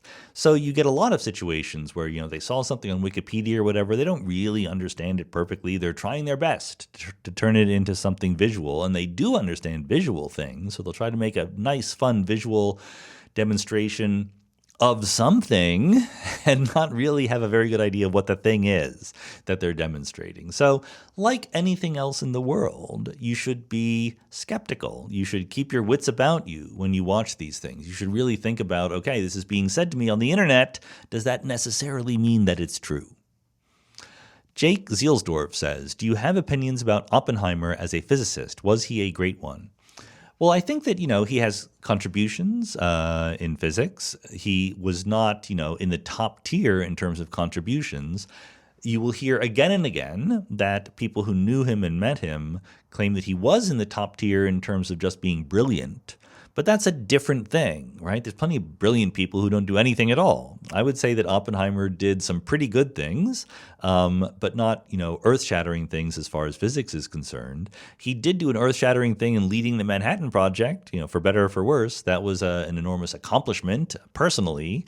So, that in that sense, he succeeded at doing something other than writing theoretical physics papers. And I think, that's fine. There are ways to have an impact on the world other than writing physics papers. Tim Converse says, an acquaintance of mine once looked at my bookshelves and declared that my interest looked a mile wide and an inch deep, which was mean but fair. As a person with an unusually large volume of interests, how do you think about the trade-off between breadth and depth of your interests and your intellectual work, or do you not think of it that way? Well, I think there is a trade-off. I think that there's a finite number of days in the week, years in your lifetime, cycles of activity in your brain, etc. So if you are going to educate yourself and think very, very broadly about many different topics, then you will not be able to focus on any one of those topics as deeply as you would if you only focused on that one topic. I think you just can't deny that for any one person. Saying that by itself certainly doesn't tell us whether it is better to hyper-specialize and focus on one topic or to cast your net more broadly for obvious reasons. There's an obvious benefit to hyper-specializing, which is you can just always be thinking about a certain kind of thing, dig very deeply into it. You can understand its nuances really, really well. And there's an underappreciated aspect, which is that thing is what you're thinking about in your spare time. As you're brushing your teeth, as you're walking to work, you're just thinking about that one thing. And that constant concentration on something is very valuable to really making breakthroughs. There's just no doubt about that. There is also value in not falling into a rut, in being constantly exposed to different ways of thinking and different ways of conceptualizing things and putting things together. And so even if your ultimate goal is to understand questions in a certain particular field, one can make the argument for also thinking about other fields and learning about them, even if it cuts down on the time that you get to put in the particular field that you're most interested in. All of that is all true, and I just said it, it's all true. But honestly, I just like what I do. I kind of don't care whether other people think that I'm a mile wide and an inch deep or anything like that. Am I? That's for other people to judge. What matters to me is that I have a job that, lets me do what I want to do. If I didn't, then I would feel bad. But now I do, so I'm happy. There you go. That's what I care about. Now, what is the broad scale best way to deploy our intellectual resources? I don't know. I think that it's not that different from what we do, which is that we have some people who are super duper specialized, and we have other people who like to be a little bit more broad and interdisciplinary, and they talk to each other. I do think that probably if I were, again, the god emperor of academia, I would tilt the scales a little bit more toward broad people, interdisciplinary people, because it's just kind of easier and cheaper to stick to a field and just do the same thing over and over again. I think that there's low-hanging fruit that gets missed by not rewarding people who try to make connections across fields. But it's a small effect. It's not like I don't want to stop all those people who are specializing. I don't want to denigrate their work in any way. I think, everyone should, I always say this, being a professor, being an academic, being an intellectual, you got to do it because you love it. That's really the only reason, if you have other motivations in your life, there's better ways to have them fulfilled than being a professor in various ways. Of course, being a professor also involves teaching and things like that, which is also important. But I'm just thinking about the research, intellectual project aspect of them. And if you love it, you'll love it in different ways. Different people will, the love for knowledge and research and learning new things will manifest itself in different ways in different people. And I think that's good. I'm not really about ranking all the different ways and figuring out what is the right one. Some dude says, priority question. I've sometimes tried to explain quantum field theory to friends with the analogy of a TV or computer screen. The pixels on a monitor may be turned on or off, but they're always there. Basically, pixels having the potential to be on-off is analogous to discrete pockets of individual field having the potential to be excited or not. Do you think this is an apt analogy? Yeah, actually, I think it's a very good analogy. I think that people, because we're used to, in the classical limit, thinking about particles and objects, do tend to think of the world as stuff in the forms of objects with empty space in between them. And quantum field theory, or for that matter, even classical field theory, the quantum really doesn't have that much to do with it. Field theory says the opposite. Field theory says that even in the emptiest of spaces, there still are fields. They might have their lowest possible value, 0 or whatever that is, but they're still there. So this kind of analogy with a TV screen where some pixels are just off, but the pixels are still there, that's perfectly good. I like it. Sean Miller says, evolutionary principles taken in their broadest sense to mean change over time and selective pressures that favor certain kinds of change arguably are as fundamental as the second law. In this sense, one can think of the second law as a demon favoring patterns of matter that favor increased entropy. Do you think there's any utility in thinking of the evolution of the universe with this lens? Or does fundamental physics and the principle of least action essentially render any notion of selective pressure at this level nonsensical? You know, this is a complicated set of questions here. You're a little worried in the phrasing of the question because you leap from entropy and evolutionary pressures to fundamental physics and the principle of least action. And, you know, all of these are good ideas, but they're ideas in different contexts. You know, if you have fundamental physics and the principle of least action, you don't talk about entropy or evolution or selection. You just follow the laws of physics and you just do what they do. The idea of entropy and selection and evolution only comes about when you've coarse-grained and you have an arrow of time, etc. I don't like, as I sort of implicitly said earlier, I don't like to think about the second law favoring patterns of matter that favor increased entropy. The second law is just an inequality. It's very, very weak. It says that along a trajectory, entropy could either go up or go down, and it goes up. It doesn't say that it tries to go up as fast as it can. It doesn't say what way it goes up. It doesn't say how rapidly it goes up. It just says it doesn't spontaneously go down. That's a very, very weak requirement, okay?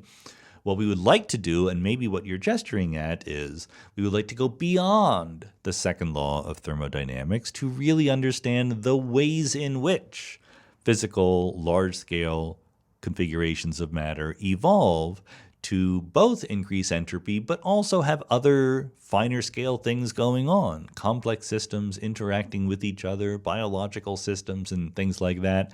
That's something I'm very, very interested in.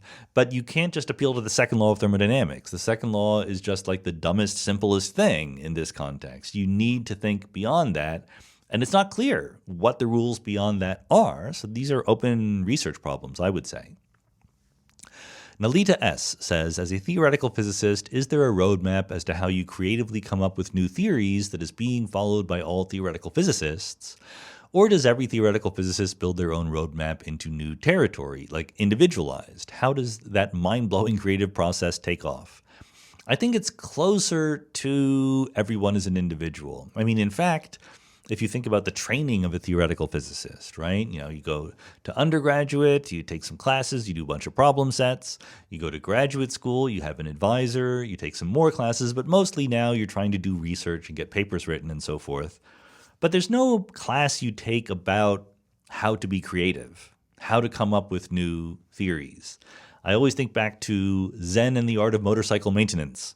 which, among other things, it's a long book, but there's a lot in there about the philosophy of science. And one point in there about the philosophy of science is the Baconian scientific method, Francis Bacon, back in the day, trying to explain how science works. He says, formulate a hypothesis, use the hypothesis to make predictions, test the predictions, right? And Robert Pirsig in Zen and the Art of Motorcycle Maintenance points out, other people have also pointed it out, but he did it very vividly, step one is a doozy. Formulate a hypothesis. What do you mean, formulate a hypothesis? How do you do that? Who says the rules of formulating hypotheses? There's potentially an infinite number of them out there. How do you choose which ones to formulate? That's the creative process. And I don't think there's anything mystical or woo-woo about it, but it's also not axiomatized or algorithmatized. We don't have a uniform, agreed-upon way to formulate hypotheses. In fact, it's not even a single step.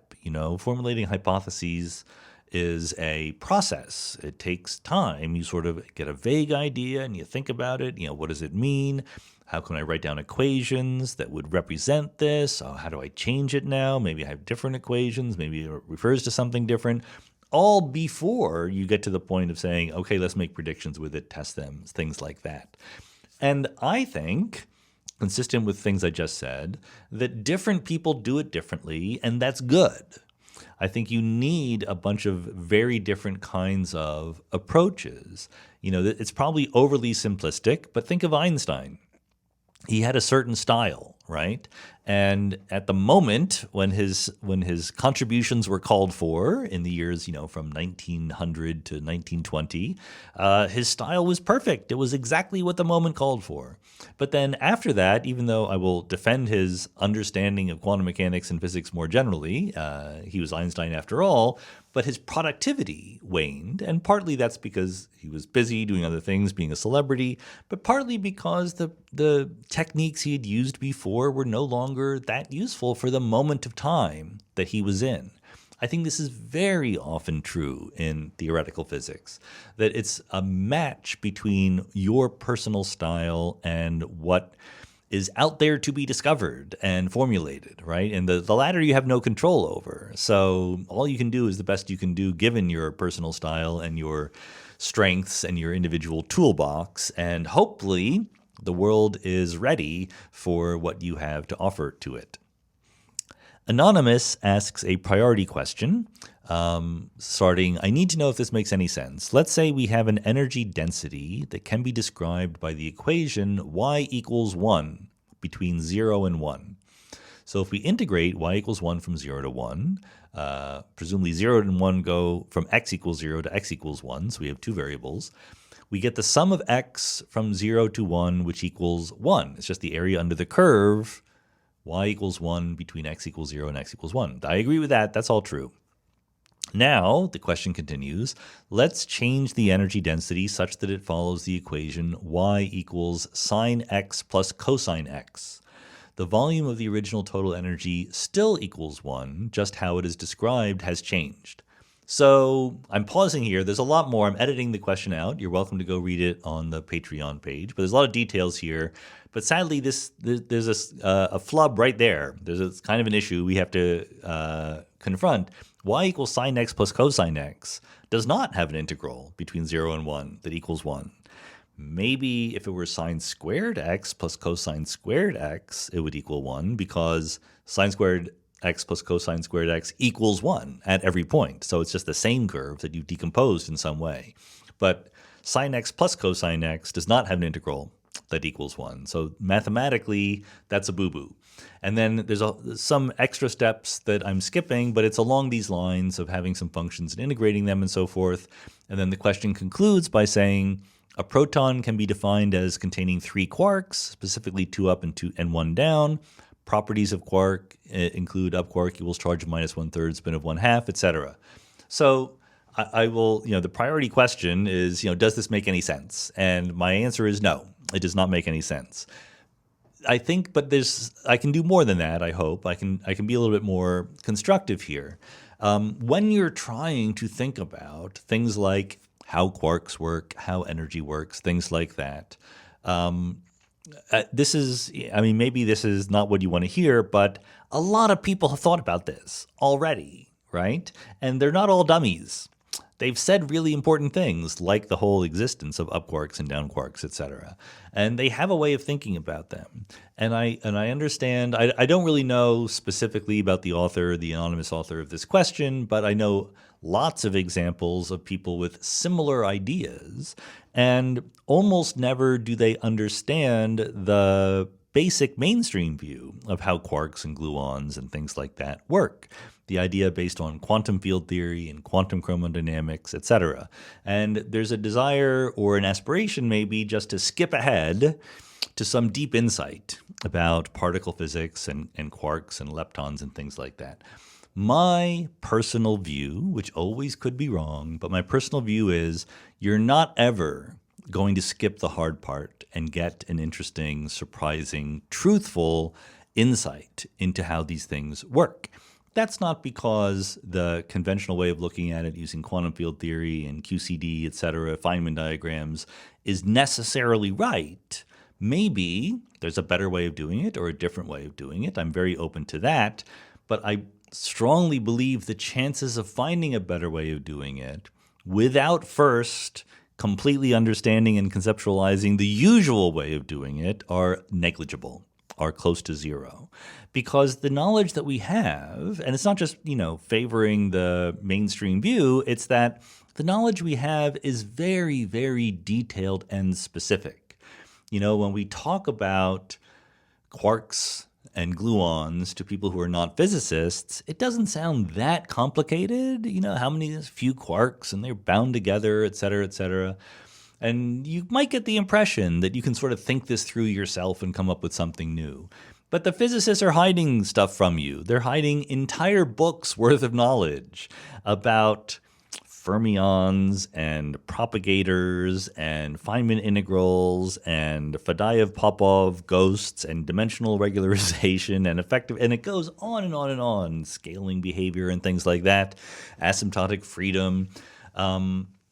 You need to understand that stuff. And so if you really want to make a contribution, if you really want to push our knowledge forward in some direction, then do the work.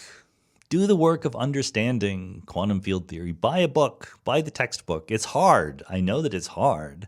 But you can do it. Anyone can do it. Any person who is, more or less has their average scale mental faculties around them, if they really, really wanted to, they could learn quantum field theory and QCD.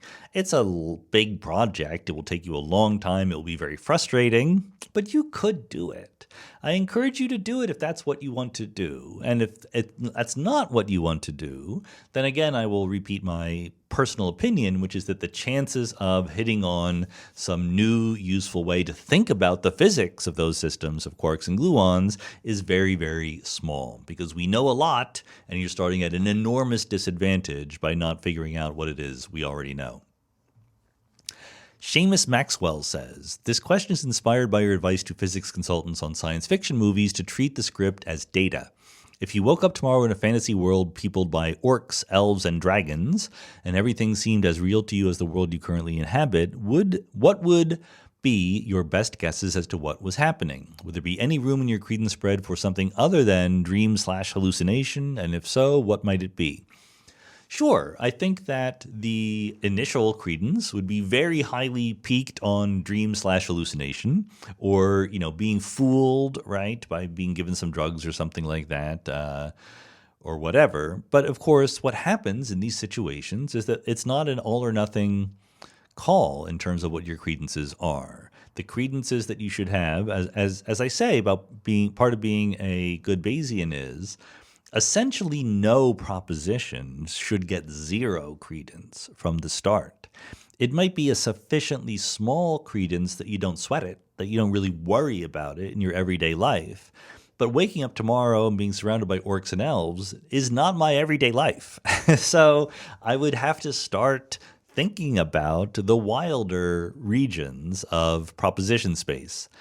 And the possibility that there's a multiverse and somehow my conscious perceptions got moved from a world of people and cats and dogs to a world of dragons and elves would be non-zero, right? Or Maybe that's the true world all along, and I've been dreaming about this mundane world of podcasts and social media and what have you. So I don't know what my actual credences would be, but I absolutely would be increasing over time my credence in something that I would now consider to be incredibly dramatic and unlikely.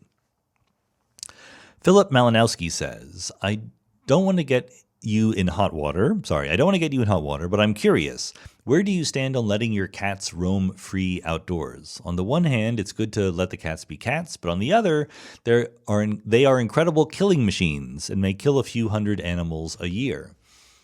I think that's true, but I think that's not the reason why I don't do it. So we do not let our cats roam free outdoors. I think that's a very highly context-specific question. If I lived on a farm in the middle of nowhere or just in a cabin in the woods, then maybe I would let the cats roam outdoors.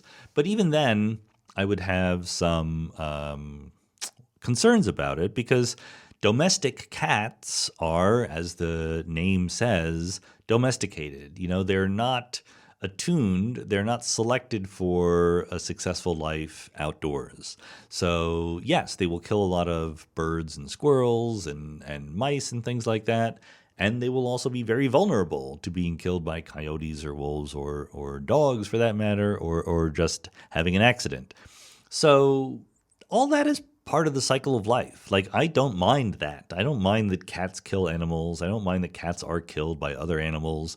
We're all going to die someday. That is not the thing to mind. The thing that I mind is that I have a personal connection to certain cats, my cats, and I want them to remain safe.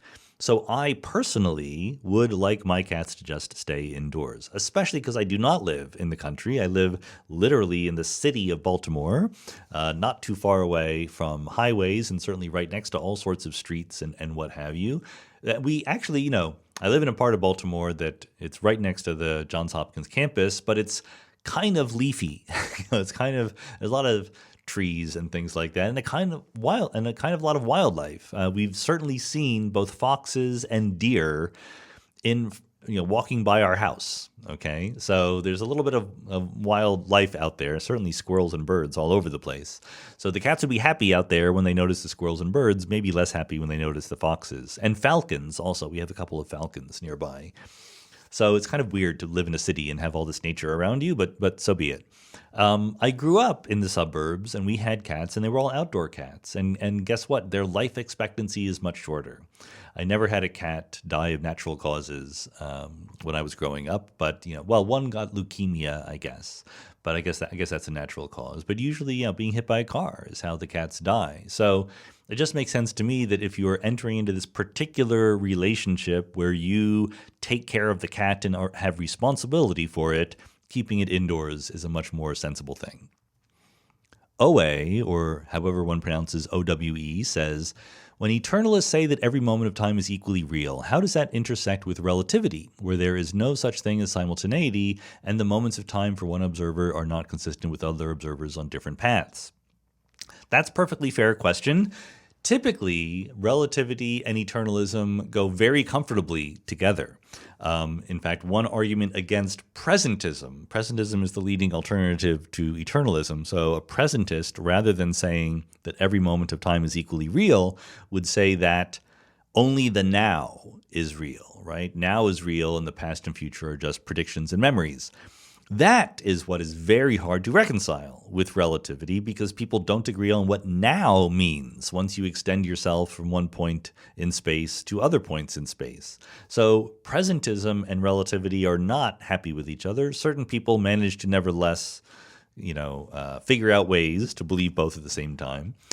But eternalism and relativity are generally taken to be 100% compatible, except that the way that we say what eternalism means needs to be just a little bit more carefully said. So it's true that eternalism is often explained as every moment of time is equally real. Really what you should say is every event in space-time is equally real. It's not that there is some preferred way of slicing space-time into moments of time. That is a perfectly legitimate critique of the way that we talk about eternalism.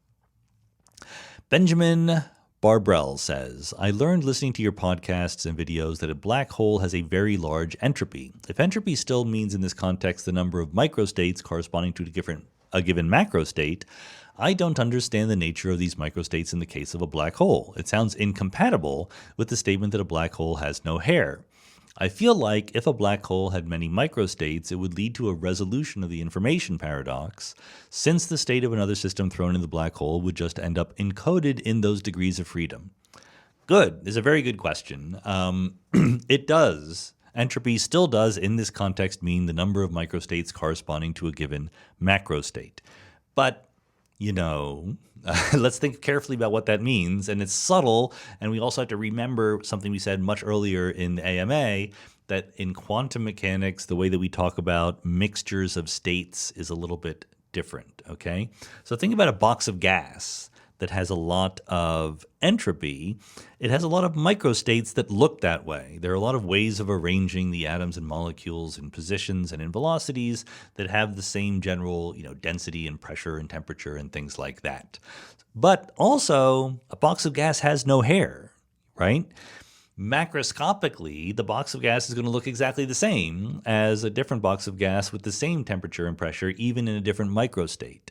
So quantum mechanically, that becomes even more vivid, the fact that you can have no hair and yet you have a lot of microstates, because you have a certain combination of those microstates that is the thermal equilibrium combination that is a combination of many, many states, and therefore it has high entropy. But it's a particular exact combination of those many, many states. So it's not like a classical statistical combination of things where there's literally different kinds of microstates where there literally is a microstate that is the real one and you just don't know it, right? In the quantum case, it truly is a mixture of many different microstates in a definite combination. And that's what the black hole would be like. So a black hole purportedly is a thermal mixture of a large number of very specific quantum states in a very specific arrangement. Now, you are right to wonder what those microstates are because nobody knows. That's a big part of the puzzle of quantum gravity. The cosmic no-hair theorem is exactly the thing that made people kind of wonder about this. How can a black hole have so much entropy if all black holes are the same, if they have the same mass and charge and spin? But that's mixing up a classical way of talking, the cosmic no-hair theorem, with a quantum way of talking, the entropy. We hope the resolution is that quantum mechanically, there is a large set of microstates. We don't know what they are. We did have Andy Strominger on the podcast a while back, and Andy and Kumran Vafa looked at this for a very, very simple kind of black hole, a highly supersymmetric black hole in very special circumstances. And in string theory, with D-branes, they could actually identify the microstates. That is much harder to do in the general real-world situation, so the short answer is we don't know. But I can say that even if there are that many microstates, it does not by itself resolve the information paradox, because there is the extra question of where the information is. The information paradox is not just we don't have enough room to put the information in the black hole. The information paradox is we need to get it out in the Hawking radiation. So if I have a book and I throw it into the black hole, if it goes into the middle of the black hole and then in the future it will hit the singularity, how do I get that information out into the radiation even though the event horizon might be very far away from where the book is, right? That's an important part of the black hole information puzzle. Pete Faulkner says, I've heard you and others state that microscopic black holes are a possible contender as the dark matter. Doesn't Hawking radiation suggest that any such black holes would have radiated away quickly? Or is the suggestion that they are somehow being constantly created? No, the suggestion is just that you have to run the numbers. Like for many questions like this, you can't just use words. You got to kind of think about the numbers. It is true that a sufficiently small black hole will evaporate away in a timescale less than the age of the universe. But a larger black hole would take longer than that to radiate away. So you got to sit down and ask yourself, how massive does the black hole need to be for its lifetime to be longer than the current age of the universe? And I actually don't know what the answer is, but the answer is big, but not that big. It doesn't need to be like the mass of the sun. If you have a black hole the mass of the sun, its lifespan is going to be way, way longer than the age of the universe today. So you can have black holes that are quite a bit smaller than the sun, that are truly microscopic in some sense, and yet have not yet evaporated away in the age of the universe from Hawking radiation. Rad Antonov says, if the tension between the measured magnetic dipole moment of the muon and its theoretical value is a sign of new physics, should we expect to see deviations in other precision measurements of electromagnetic properties? For example, would there be hints of it in electric dipole moment studies of neutrons or electrons? Absolutely, yes, there should be. But again, you got to run the numbers. You can't just say, well, it's a different thing, go measure it, right? Some things are easier to measure than others. The thing about the muon is it's heavier than the electron. So that means that its coupling to other particles, especially the Higgs and so forth, is a little bit stronger. And therefore, just heavier particles more generally, therefore, new physics effects might very naturally show up more readily in a muon than in an electron. An electron is kind of shielded from effects of heavier particles just because its mass is lower. Neutrons, on the other hand, they are heavier, but they're a mess because there's lots of quarks going on inside. It's hard to make the predictions for what they should be. So a muon is sort of at a sweet spot where it's heavy enough that maybe there's new physics there. It is simple enough that you can actually calculate what you expect to observe. Even given that, by the way, it's not easy to make that calculation because part of that calculation is that there are strongly interacting particles that are virtual particles that will contribute to things like the magnetic dipole moment of the muon. That's why, there's different theoretical calculations that don't agree with each other, which is probably the reason why that's probably the reconciliation of the modern muon electric dipole moment issue. It's probably not that there's really new physics. It's probably just that the calculations are hard and we haven't done them correctly. I say that's probably true. It might not be true, and hopefully it's not. Fingers crossed that it's really new physics. But there's a simple non-new physics explanation on the table here, namely that the calculations are not good yet. Eric Wonlick says, you've been tasked with coming up with a video game idea that heavily utilizes a concept from physics that is normally difficult for people to visualize because it is not part of our everyday life. For example, four-dimensional space. What concept do you choose? This is going to be a very boring answer, but I choose four-dimensional space. I think that's a great thing. This is like, I've mentioned this before, that either in video games or even more obviously in some truly immersive VR experience, I'm very curious as to whether you could train people to think in terms of four-dimensional space, to sort of visualize it, to move around. There's nothing in the laws of physics that say I can't visualize being in four-dimensional space, but there is a lot in biology and evolution that has trained me not to do that. So can video games get around it? I think that's a very interesting question. Sandro Stuckey says, what would you say is the most important difference between David Wallace's explanation of the Born rule in many worlds and your own? I don't think there's any important difference. I mean, they're stylistically very different. But just for those who don't know, I wrote a paper with Charles Seabins on deriving the Born rule in many worlds. A few years ago, David Wallace and before him David Deutsch proposed a different way of deriving the Born rule in many worlds. There have been other options. I do think that the two Davids, David Deutsch and David Wallace, their derivation is sort of what is now the standard one in foundations of physics circles. And I'd like to think, I believe it is true, but one's personal vantage point is always biased. I think that Chip Seabins and my way of thinking about it is in second place in terms of how much attention that it gets.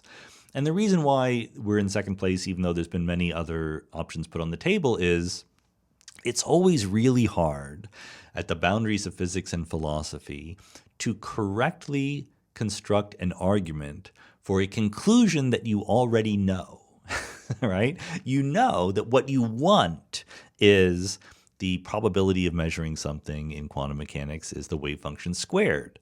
So it's really easy to get the right answer for the wrong reasons, to make some simple assumption that, seems natural to you but really isn't, that helps you get the right answer. So in the field, there's a lot of feeling that purported derivations of the Born rule are cheating because they assume something that gives them the answer rather than actually adding it. And I don't think that our solution actually does that, although opinions might differ.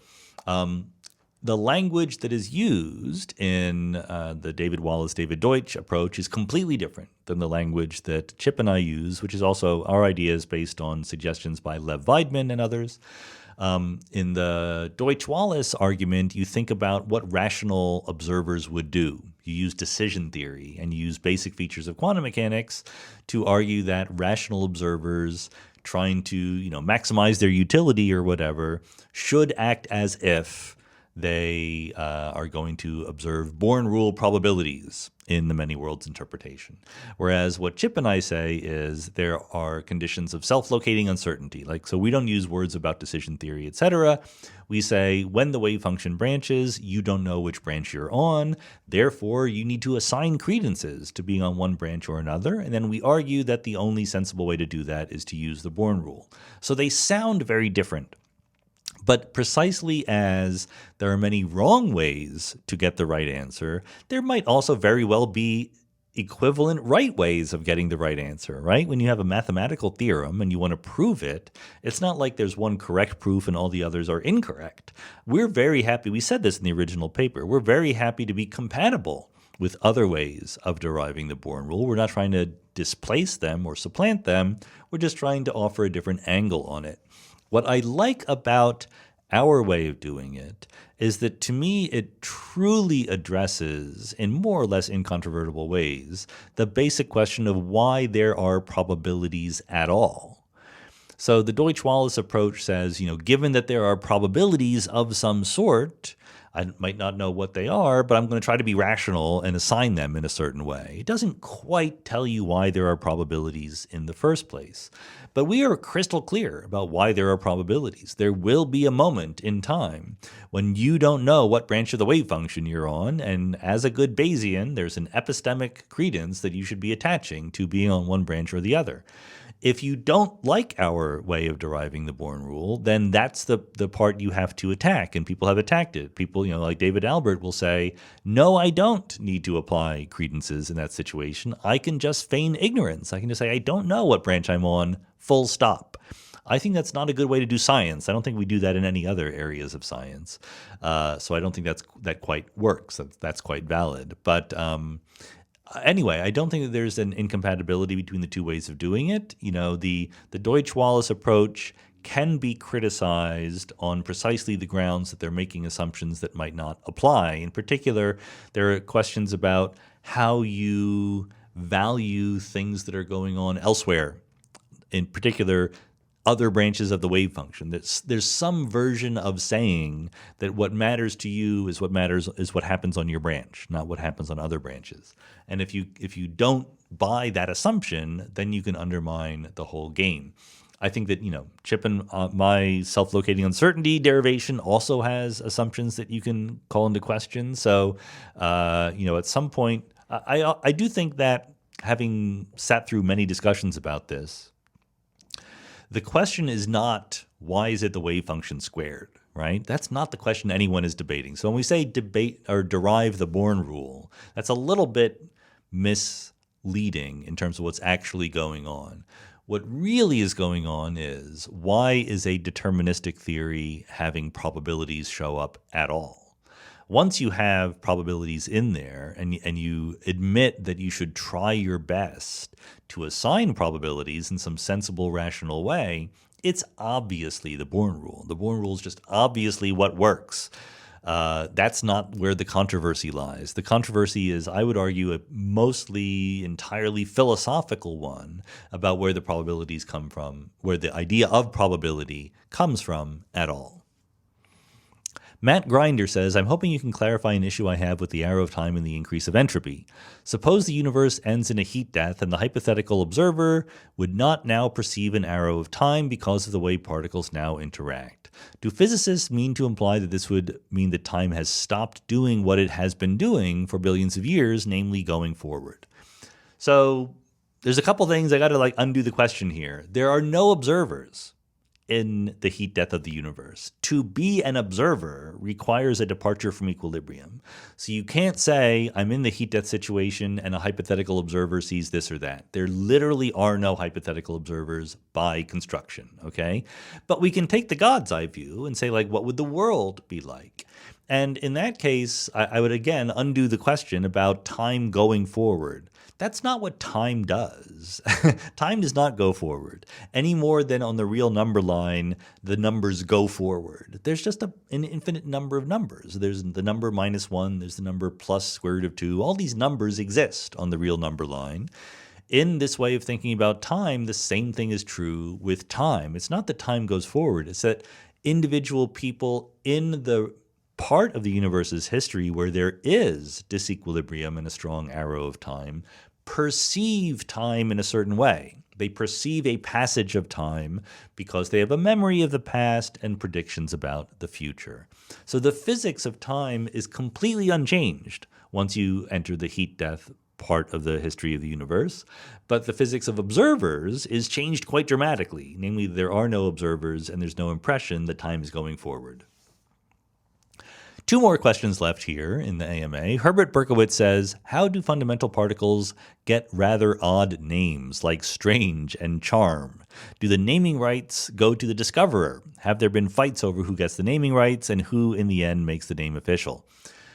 Yeah, it's a mess. In astronomy, things are actually much more systematic. There are committees of the International Astronomical Union, the IAU, that lay down rules for naming astronomical objects and things like that. Similar to the committees that decided that Pluto wasn't a planet anymore. There's a lot of committees in astronomy. But there's also a lot more celestial objects than there are elementary particles. So for elementary particles, they just kind of grow organically. In particular, for both strange and charm, they had kind of long, interesting histories. The idea of strangeness as a conserved quantity came about before the idea that there was a quark called the strange quark. It came about before we knew about quarks. Likewise, for charm, that was a hypothetical idea put forward by Bjorkane and Glashow, I believe. There was also the Jim mechanism, so that's Glashow, Iliopoulos, and Maiani. Maybe they said it first, I forget who said it first, but there was a bunch of theorists basically saying, look, we can explain some things if you give us a 4th quark called the charm. We're going to call it the charm quark because, they were having fun. And that turned out to be right. So since they turned out to be right, people, went along with it. Other cases, it's not so clear. For quarks, they were independently suggested by Gell-Mann and Zweig, George Zweig. And Gell-Mann suggested calling them quarks. Zweig suggested him calling them aces. And Gell-Mann won. He was more famous, and it was kind of a good name. Other cases, still not adjudicated. There's the famous J/psi particle, which was... I'm going to get the names wrong of who did it. I believe that it was Sam Ting, who was one of the leaders of the collaboration, who found that particle. And it's a composite particle. It's a meson. And maybe Burton Richter was the other one at SLAC who also discovered it at the Spear experiment. And so Richter and the SLAC people named it the Psi particle. Psi, PSI, is supposed to be close to Spear, which is the name of the experiment that they were doing. And the J was Sam Ting's way of trying to name it after himself because he wanted to call it T for Ting, but you're not allowed to do that. So a J is very close orthographically to a T, so he named it that. And they more or less did it at the same time, and they were both equally famous, and so nobody won. So to this day, it is called the J/psi particle. What can you do? There you go. There's no systematic way of figuring it out. Final question, Simon Carter says, after picking Einstein's equation as the main subject to present from your first book, have you decided what you'll be presenting for the second book? So there's two different ways to interpret this question. I think I know the right way, but just so everyone is on the same track. The books in question here are the Biggest Ideas in the Universe series. Volume 1 was Space, Time, and Motion and did all of classical physics. Volume 2 is Quanta and Fields and does quantum mechanics and quantum field theory.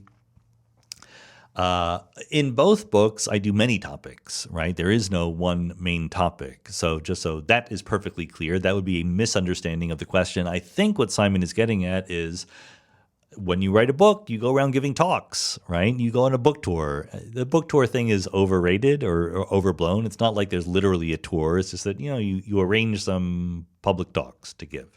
And so I did that for the first book. I will do that for the second book. The talk that I gave to advertise the first book was Einstein's equation, the secrets of Einstein's equation. So what that meant is over the course of an hour, I go through the math. I don't assume that you know any calculus or anything like that, but I give you the basics of differential geometry and gravity and tensors and lead you up to Einstein's equation in all of its glory and then show you the Schwarzschild solution, etc.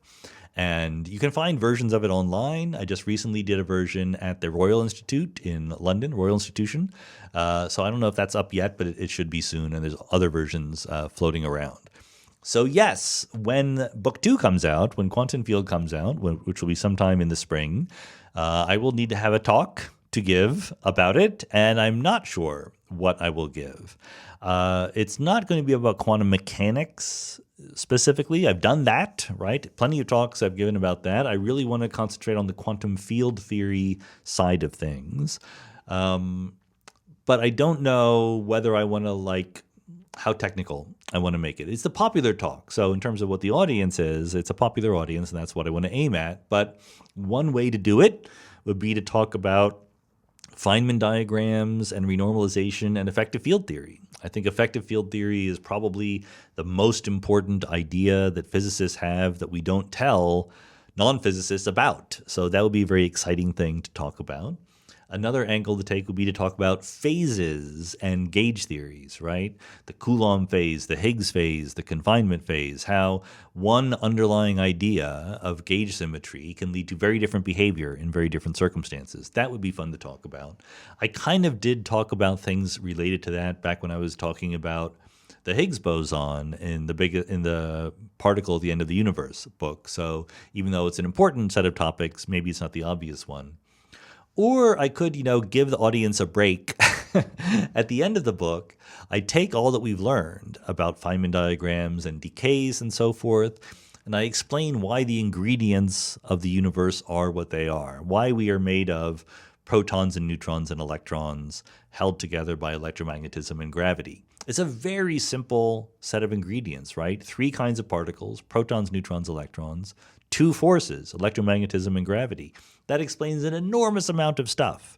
It's not quite everything, even our everyday life. It doesn't explain nuclear fusion and things like that, why stars shine. But still, you and me and our chemistry and our biology are completely explained by that. Why are those the particles that survive once heavier particles decay away? Why do you still have neutrons hanging around, even though neutrons do decay by themselves? So, that's kind of like a fun thing. Where does the scale of things come from? Why are atoms the size that they are? There's a whole bunch of things that are a little bit less conceptually abstract than talking about ultraviolet cutoffs in the renormalization group, right? So that's another possibility. I don't know. Put your suggestions in the comment section here, all you Patreon listeners, and I will take them into consideration. We'll see. One way or the other, it will be fun. I hope everyone buys the book. I hope everyone has enjoyed this AMA. Thanks as always for your support for Mindscape. I really appreciate it. See you next month. Bye-bye.